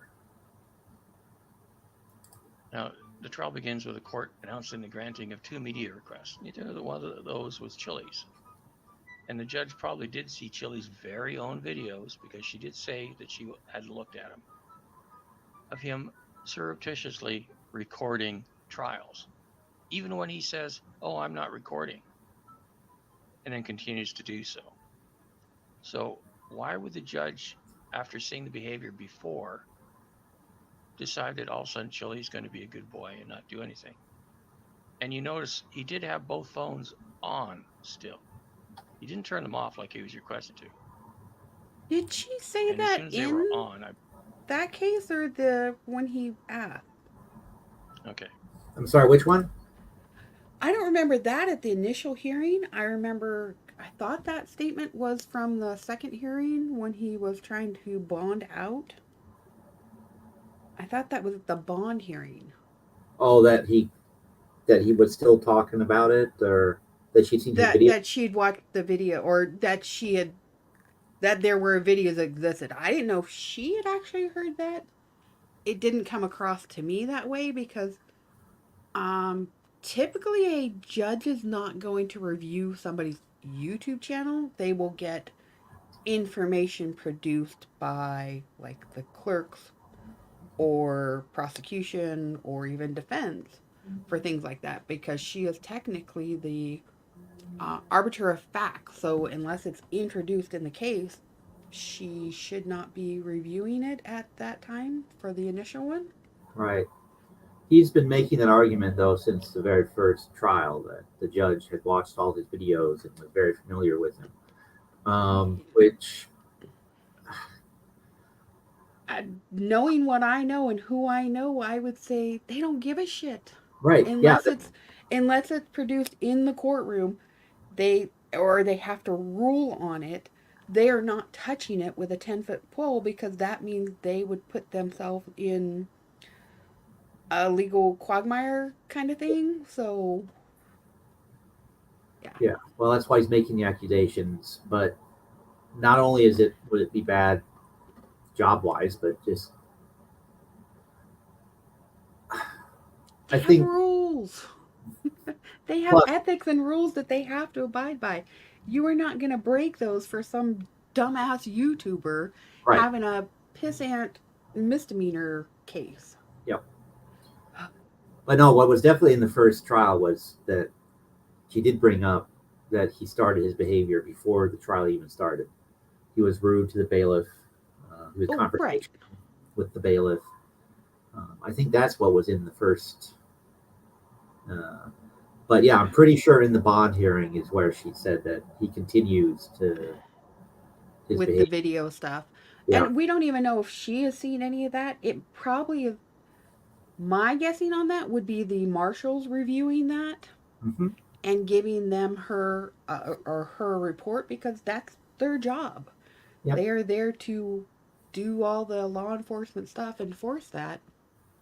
Yeah. Not. The people at the jail, the court screeners, the Mm-hmm. prosecutions officers, all those people. Yeah. Uh, yeah. The criminal side obviously doesn't watch what the law enforcement judges, courts side enough to know that very few are going to break the rules because that'll cost them their careers. Why would they do Right. that? Right. Oh, well, because Cholito is the most powerful force in the universe. He is the center of the universe. Just ask him; he'll tell you. That's why. Oh my god. Yeah. Now, constitutional right to film public officials. We're kind of That again. okay. First of all, United States Court of Appeals for the First Circuit.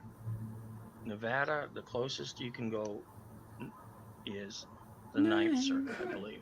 Didn't we So just the do First this already? Circuit isn't really It's a repetition of what was covered before. applicable here. Okay. I mean, it's a long shot, and they can just totally ignore it, even, and it's assuming it's on point. Yeah, and if you read through it, Glick was arrested for using a cell phone, arrested in violation, disturbing the peace, and aiding the escape of the prisoner. Then brought a suit, blah, blah, blah. Qualified immunity. No, I must have somehow wound it back. He began filming from approximately 10 feet away. Did I wind it back? No, Does it anyone else literally think is. that you've If you heard look so at far, does anyone the else think this might documents, be Chili writing this, or do you still think? the facts are repeated again in the um, good God, I can't even remember how many in the argument. Oh yeah, Mm-hmm. I had rounded back because here's the bit with recording in court and stuff. So somehow I I think managed. it's repeated.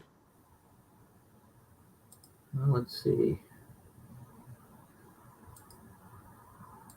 Chili's behavior started over an hour before the trial started. Yeah, this is right He where was you left sitting off. on the bench, his feet on the bench.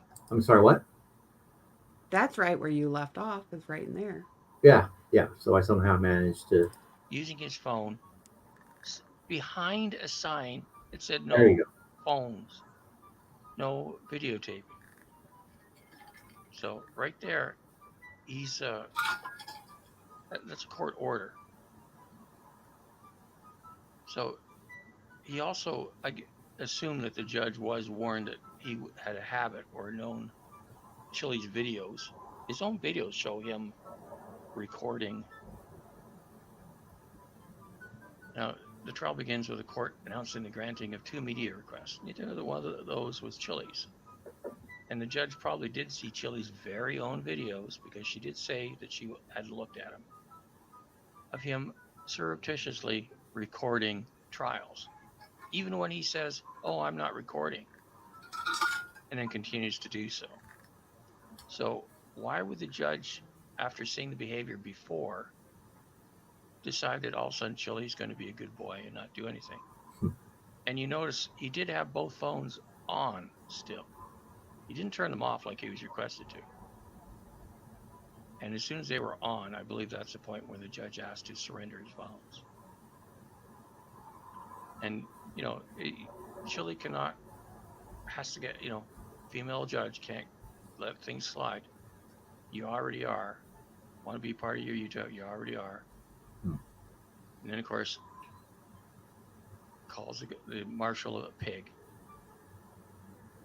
And the judge did mention contempt and jail time, as we know, but he didn't get it. So the judge states, "I need you to empty your pockets to your suit pack. This is legal violation." No, that's a court order. Yeah. You surrendered your rights when you entered the courtroom. The trial court also specifically ordered defense counsel to turn off his phone. I don't believe that's true. I believe they asked him to mute it. Even so, he did seem to mind. Okay, now you're going into due process bias again. Actual bias. I didn't make a note here. And then back into this. Without having to show the bias case, the trial judge began the proceedings by singling Castro for a search. Because he had his phones on still. Because he wouldn't turn them off even when asked directly by the judge before it started. This order may well have been based on a letter received by the court claiming De Castro be filling procedures, or, like I said, directly from his videos showing that he would do it anyway, regardless of what he told the judge. The trial court should have disqualified herself. The trial court should have disqualified herself based on implied bias. What bias? She was making sure no one was recording that wasn't allowed to. So, Actually, I don't think so. I think, again, I'm trying to remember back, but I think the I thought exchange. she said he was covered because he's an officer of the court. Yep, that's exactly what because I seem to recall I might have been Chile that said, well, what about his phone? And either the judge or the attorney said he's an officer of the court. Yeah, I So thought the judge clarified that he's an officer of the court. I mean, it's like, hello, why? yeah, Do you not understand rules, regulations, and ethics? yeah, They have rules, regulations, and ethics that they have to abide by, mhm. just like true journalists. Yes. Oh God. Oh my yes. Mm. this openly contentious proceedings are captured in the transcript and on video. We all saw it. Uh-oh.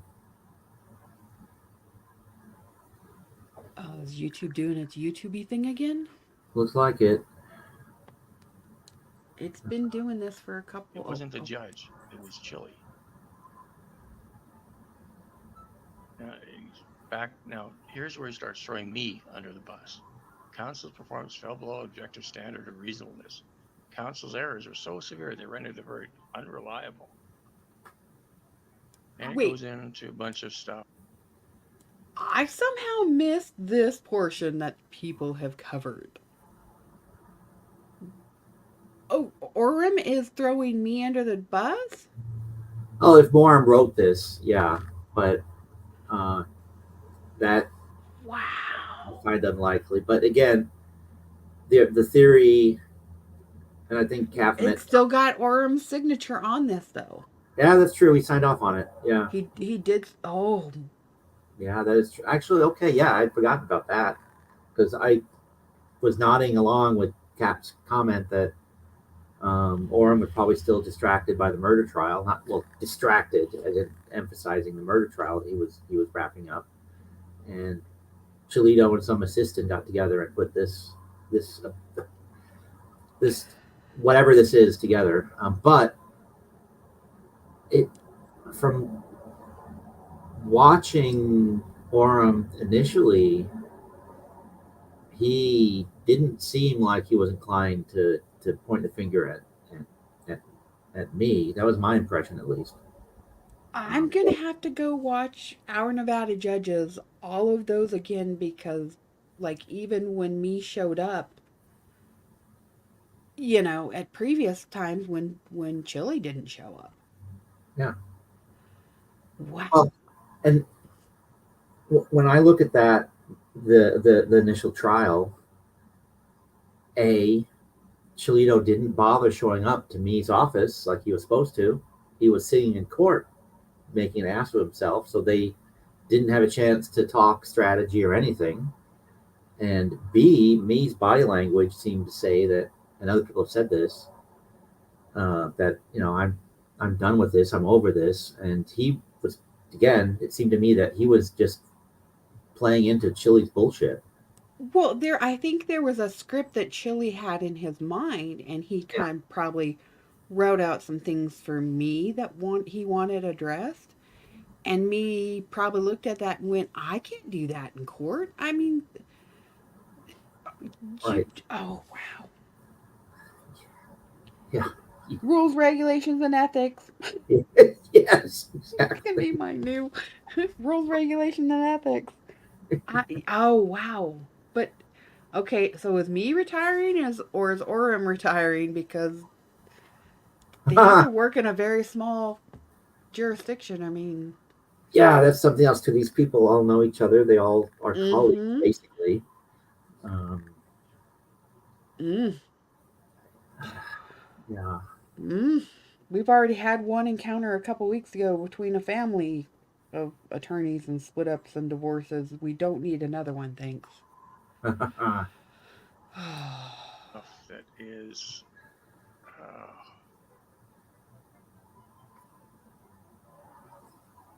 a bunch of stuff. This requires showing the counsel errors were so serious to deprive a defendant of a fair trial, whose result is reliable.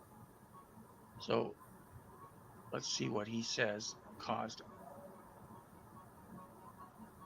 Due to violations, dismissing counts due to violations of freedom of speech, freedom of press. So because he wasn't allowed to film in the courtroom, he needs to get this dismissed. He's back to arguing that he was arrested for filming the cop. As demonstrated super in the instant case, Mr. DeCastro's filming toward the officer were constitutionally protected. Again, you can film, but back up. Ineffective assistance of trial due to failure of trial to file pretrial motion dismissing count 1 and 2. Now, Chili was sitting in the courtroom instead of going to his meeting with me pre-trial. Yep. So it's quite possible me didn't have a clue what Chili was going to say or what Chili wanted. Obviously, me was trying to defend him based on the case he had. Chili was trying to defend himself based on the case he didn't. Anyway, we'll keep going here because we're getting near the end and I want to quit. Cass, we love you. Ineffective counsel when counsel failed to admit video evidence. Upon review of the video footage captured by DeCastro of an encounter with Bork, the evidence shows DeCastro was neither obstructing a public officer nor resisting arrest, as charged by the state. In fact, the video evidence shows DeCastro is practicing his constitutionally protected rights by filming an officer within 10 feet as protected by clearly established federal law. What federal law says you can film within 10 feet? It was And the stricken video down. shows. I'm sorry, what? The 10-foot rule in Arizona was stricken down. Yeah. But then it was regularly upheld, I believe, again because of officer discretion. So you can't put a footage on it because then that takes away from the officer discretion because of varying things on scenes. Oh my God.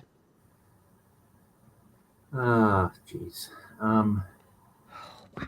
It's almost through. So maybe this is the solution.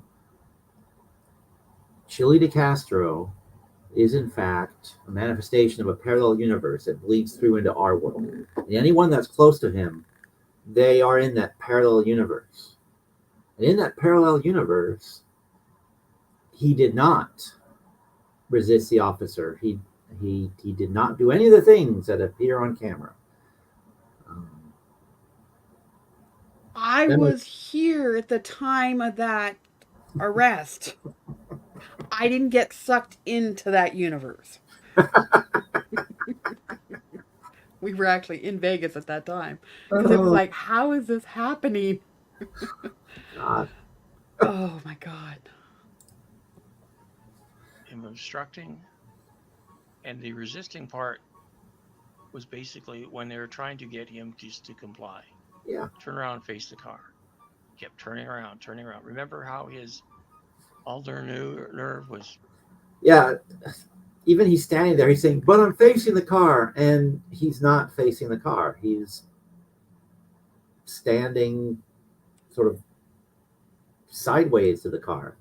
But even when Officer Dingley came up, he shoved his arm back against him. I mean, they really could have tackled him to the ground because he was jerking around so much. He is lucky that they were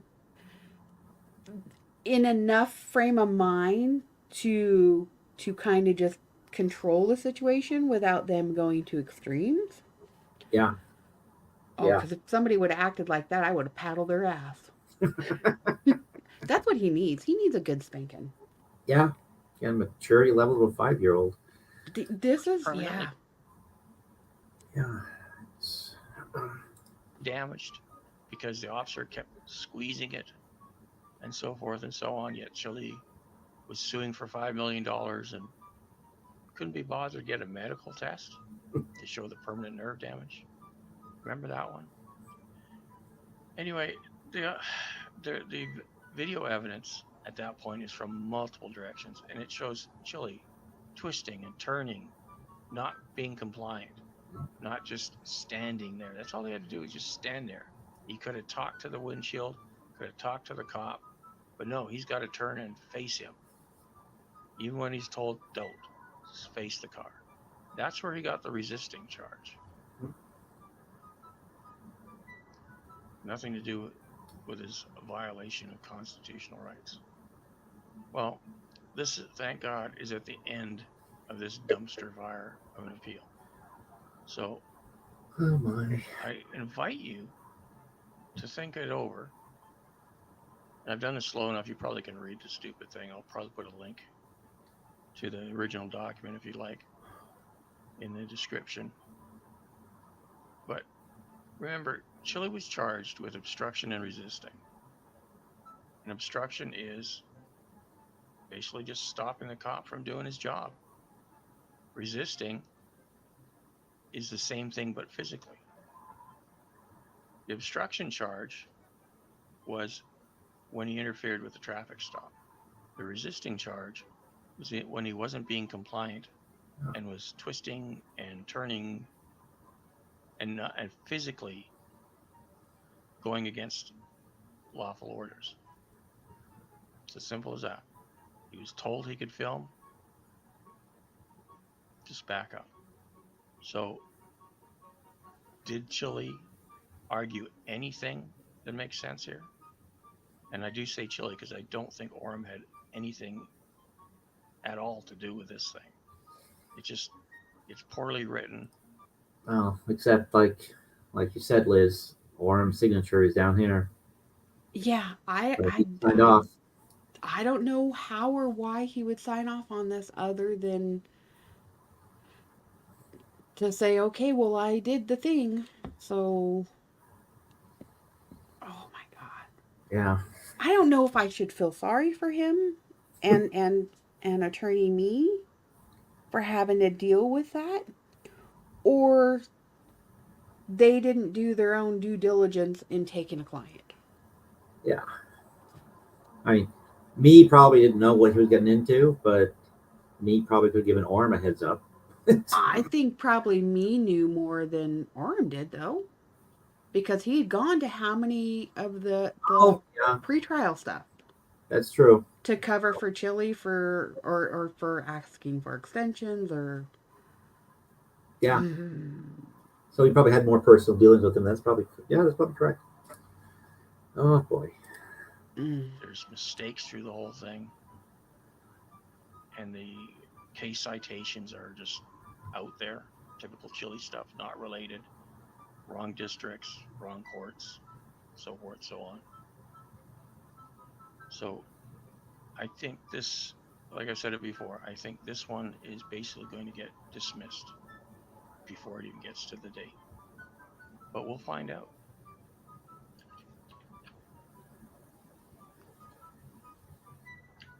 Stop this thing. I'm quite happy. And there was much rejoicing.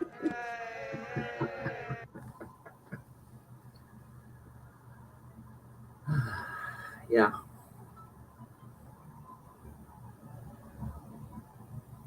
Yep.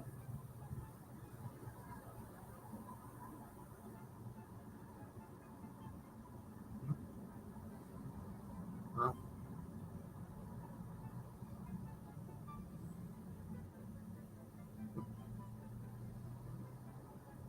I never know.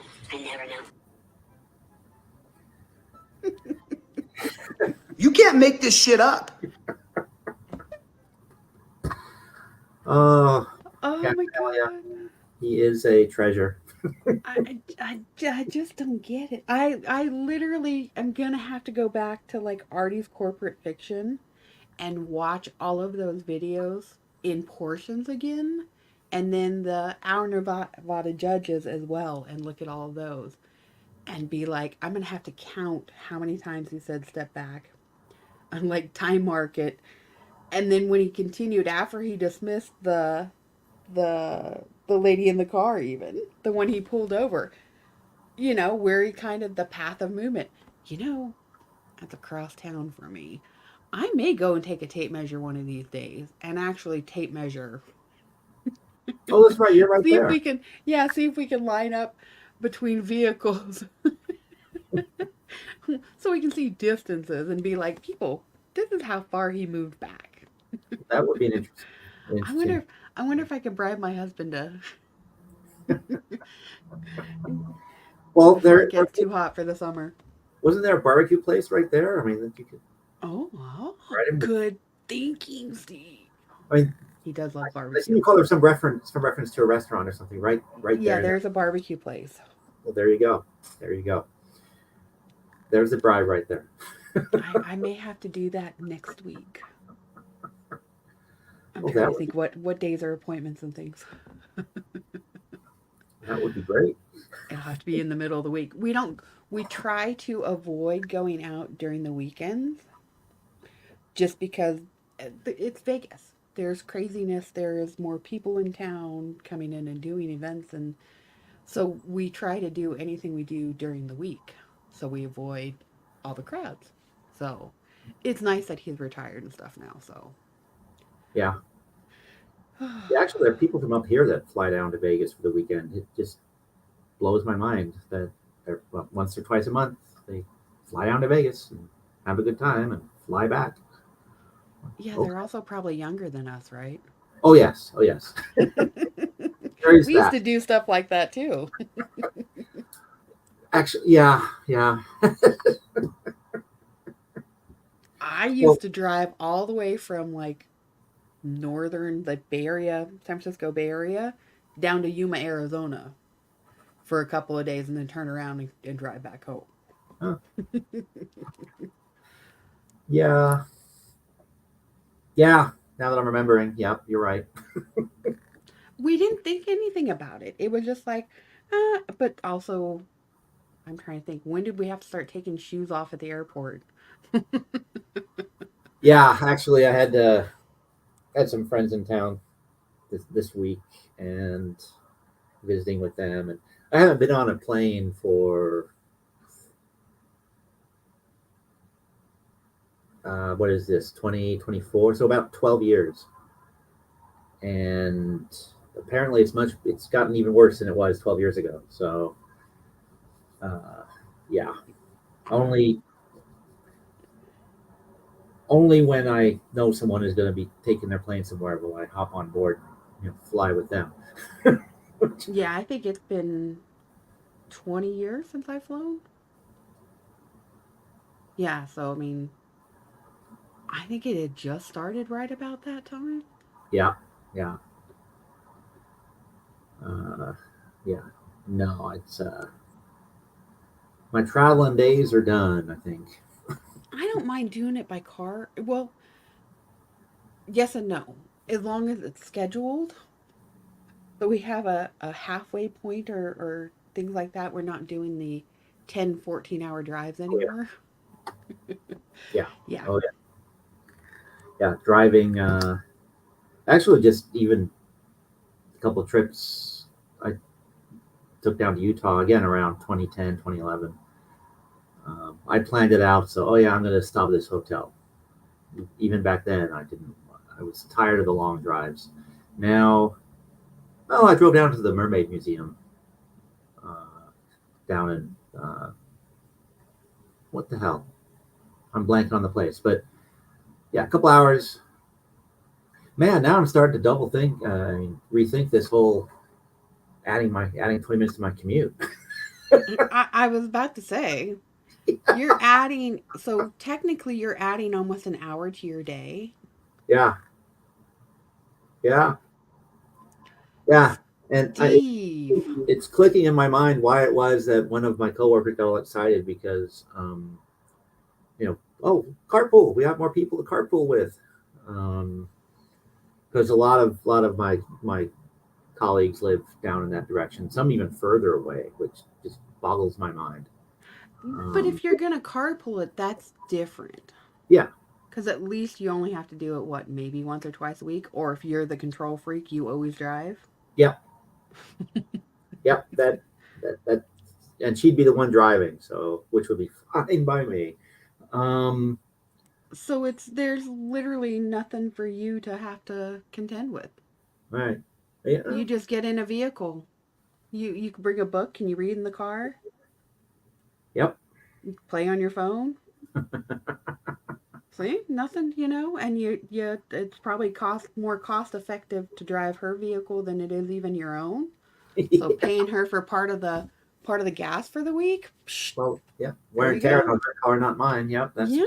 exactly true. So it may cost you a little bit of time, but it's gonna save you in the long run. Yeah, she was going, oh, now there's four of us living down there, so yeah, we can get a carpool going. Well, yeah, okay, There you go. let's talk about it. But yeah, Now that you start thinking about it, it's like that technically will free you up to. Well, see, you could stream those extra 20 minutes in the carpool and they could all join in and you guys could be what would you call it? Not carpool karaoke, but there chatty Cathy's of the carpool you go. or I mean I never thought about something like that till just now. That actually could be fun. That's yeah. I'll have to bounce that off people. Well, When she's the one who hates him, though, right? So you couldn't play any chili stuff. oh no, she this is this is a different one that's doing the carpool. Oh, Unfortunately, they broke up the dream team, and she's now the one that hates chili. She's at a different facility now, tragically, from my point of view at least. Uh, but she's quite happy because uh, the workload is less where they've got her now. So she's content. But she lives even actually even further south. Um, so I would not again. She's got a great spread where she's living. Uh, I mean, literally, it's two houses and acres of land, and a fraction of what you pay up here. So yeah, but a hell of a lot more time on the road. yes, yes. That was like when my husband has left, we moved closer because I didn't want him on the road longer. Hmm. And then I ended up taking a longer commute, and it was like, well, this is shit. But the hours he worked compared to what my hours were, it was better. So, Yeah, yeah. yeah. I'm hoping that. Well, again, we'll see. We'll see how this works out. You could But load up like 30 minutes of videos that they could just listen to and comment on. And it'd be karaoke. What would we carpool reactions, maybe? ah, that's an even better idea. I say I'm going to write this down, but I've got it recorded right here, so I can go back. All these things. I always have ideas for stuff like this. It's like, oh, when brain starts going. Yeah. You could that would be fun though. And it depends on like the coworkers that you carpool with. Hmm. If you've got like a diverse group, especially one who's going to be the curmudgeon or the one who's going to be, the salty one, might work very well. Hmm. Yeah. This is gonna. This idea is gonna be worth revisiting. So thank you, Liz. You're welcome, Steve. Oh, I'm stealing all kinds of things for people tonight. Woohoo! It wobbles the mind. Yes. But it is also 2 a.m., so I think this is a good time to wrap it up. Do you have to be working in the morning? No. Oh, The usual Friday. Usually, I have a for me very early Friday morning meeting, but this week it's not happening. So I yay for you. You get to yeah, keep your regular schedule. yep, exactly. So I can. That's why I said, hey, I can come on tonight because I You don't have mean you to. can have a drink that is what 2% alcohol maybe? Is it Yeah, even any alcohol in it? a Would you little have bit. amaretto? I- And I write a liqueur. Yeah. So is there actually is yeah, there there's a tiny actually? bit. There's a tiny bit. Curious what the I level is have now. to look at the bottle to take it to be sure, but it's very little. And then it's diluted because it was coffee and put a little bit of milk in there as well. And Ice and cream and I just like the amaretto flavor. It's didn't realize that it's no longer available as a coffee creamer until just a couple of years ago. And um, like because I used to get that all the time in college. I'd always get the little pink amaretto cups at 7-Eleven and pour 5 of them in my coffee. Um, but yeah, no, it's actually 20 to 28% alcohol by volume. So it's actually 40 to 56% proof. actually, that reminds me. I can. Well, I think it would depend on the Mm. brand. That's what it's saying, yeah, for content. Yeah, let me look it up now that we're thinking about it. So now you got me curious because I just went, "Ooh, amaretto liqueur. I'm gonna get this, and it's cheap." I mean, Cheaper. yeah. Oh no, let me find it. Uh, let's see. Well, at least by my standard, it's cheap.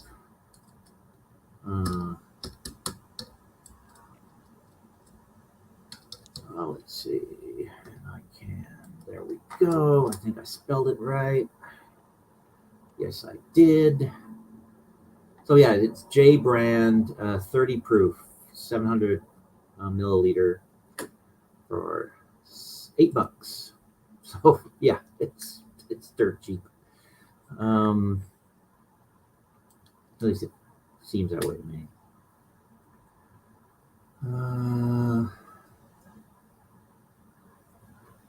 I'm still 30 proof. Yep.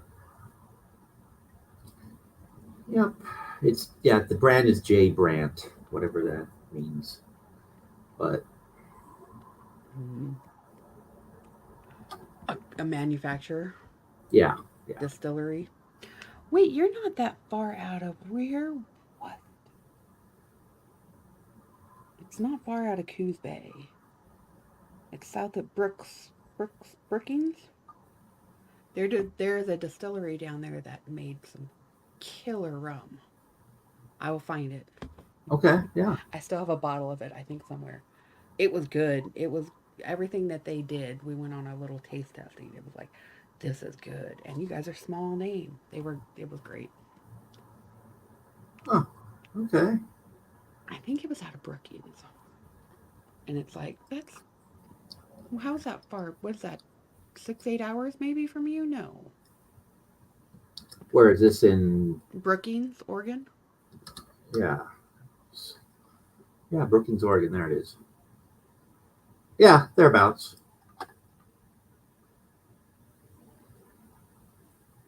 Probably like if a you're long. ever down that way, go and find the little distillery over by the little wharf area that they had. Yeah, about 8.5 hours from where I live right now. Ugh, yuck. Never mind. Find something local. Well, again, that's go down there, stay a day, and come back. But yeah, is Brookings, Oregon, worth visiting? Question mark. It's when you put in Brookings, Oregon, that you get these selections. Although you can find beautiful beaches and dramatic rock formations with crashing surf just about everywhere, the land around Brookings feels so different, as if you can sense the climate beginning to integrate with sunnier, drier lands. Okay. That didn't answer the question, but all right. I would say Coos Bay and then go to the dunes. Actually, someone else has recently recommended that. There's like a yurt. What is it? A yurt outdoor trail, like a camping area and they have yurts that you sleep in. It's called Acapella or something like that, I think, or Capella. I don't know, but it was like, when we go back up there, I would like to stay at the yurts. Yeah, something in the back of my that's like in the back of my head. There's something like that. Although what I find is a university in Minnesota, which is not the place. And there's a star, but I must be thinking about something else. But But yeah, I better wrap this up. Thank you, Liz. It's always better when you come up, and Well, thank you. I appreciate it. and especially with the ideas that you provided tonight. That's even better. Kelly, if you're still out there, thank you. Carrie, I'm so glad you're home. Yep. So, Yep. Thanks for having me up, Steve. I will see you later. Yep. You're welcome. And yeah, Carrie, if you're, like you said, if you're still there, have a good night and a good day, whatever it is out in the future. And I will see you guys next time. Maybe Saturday, if you can make the movie. Okay. Good night, everybody. Thank you. Please hit like. Please hit subscribe. Do all the YouTubey things. Hey, there's a mug available if you feel like spending some money. All right. Good night, all.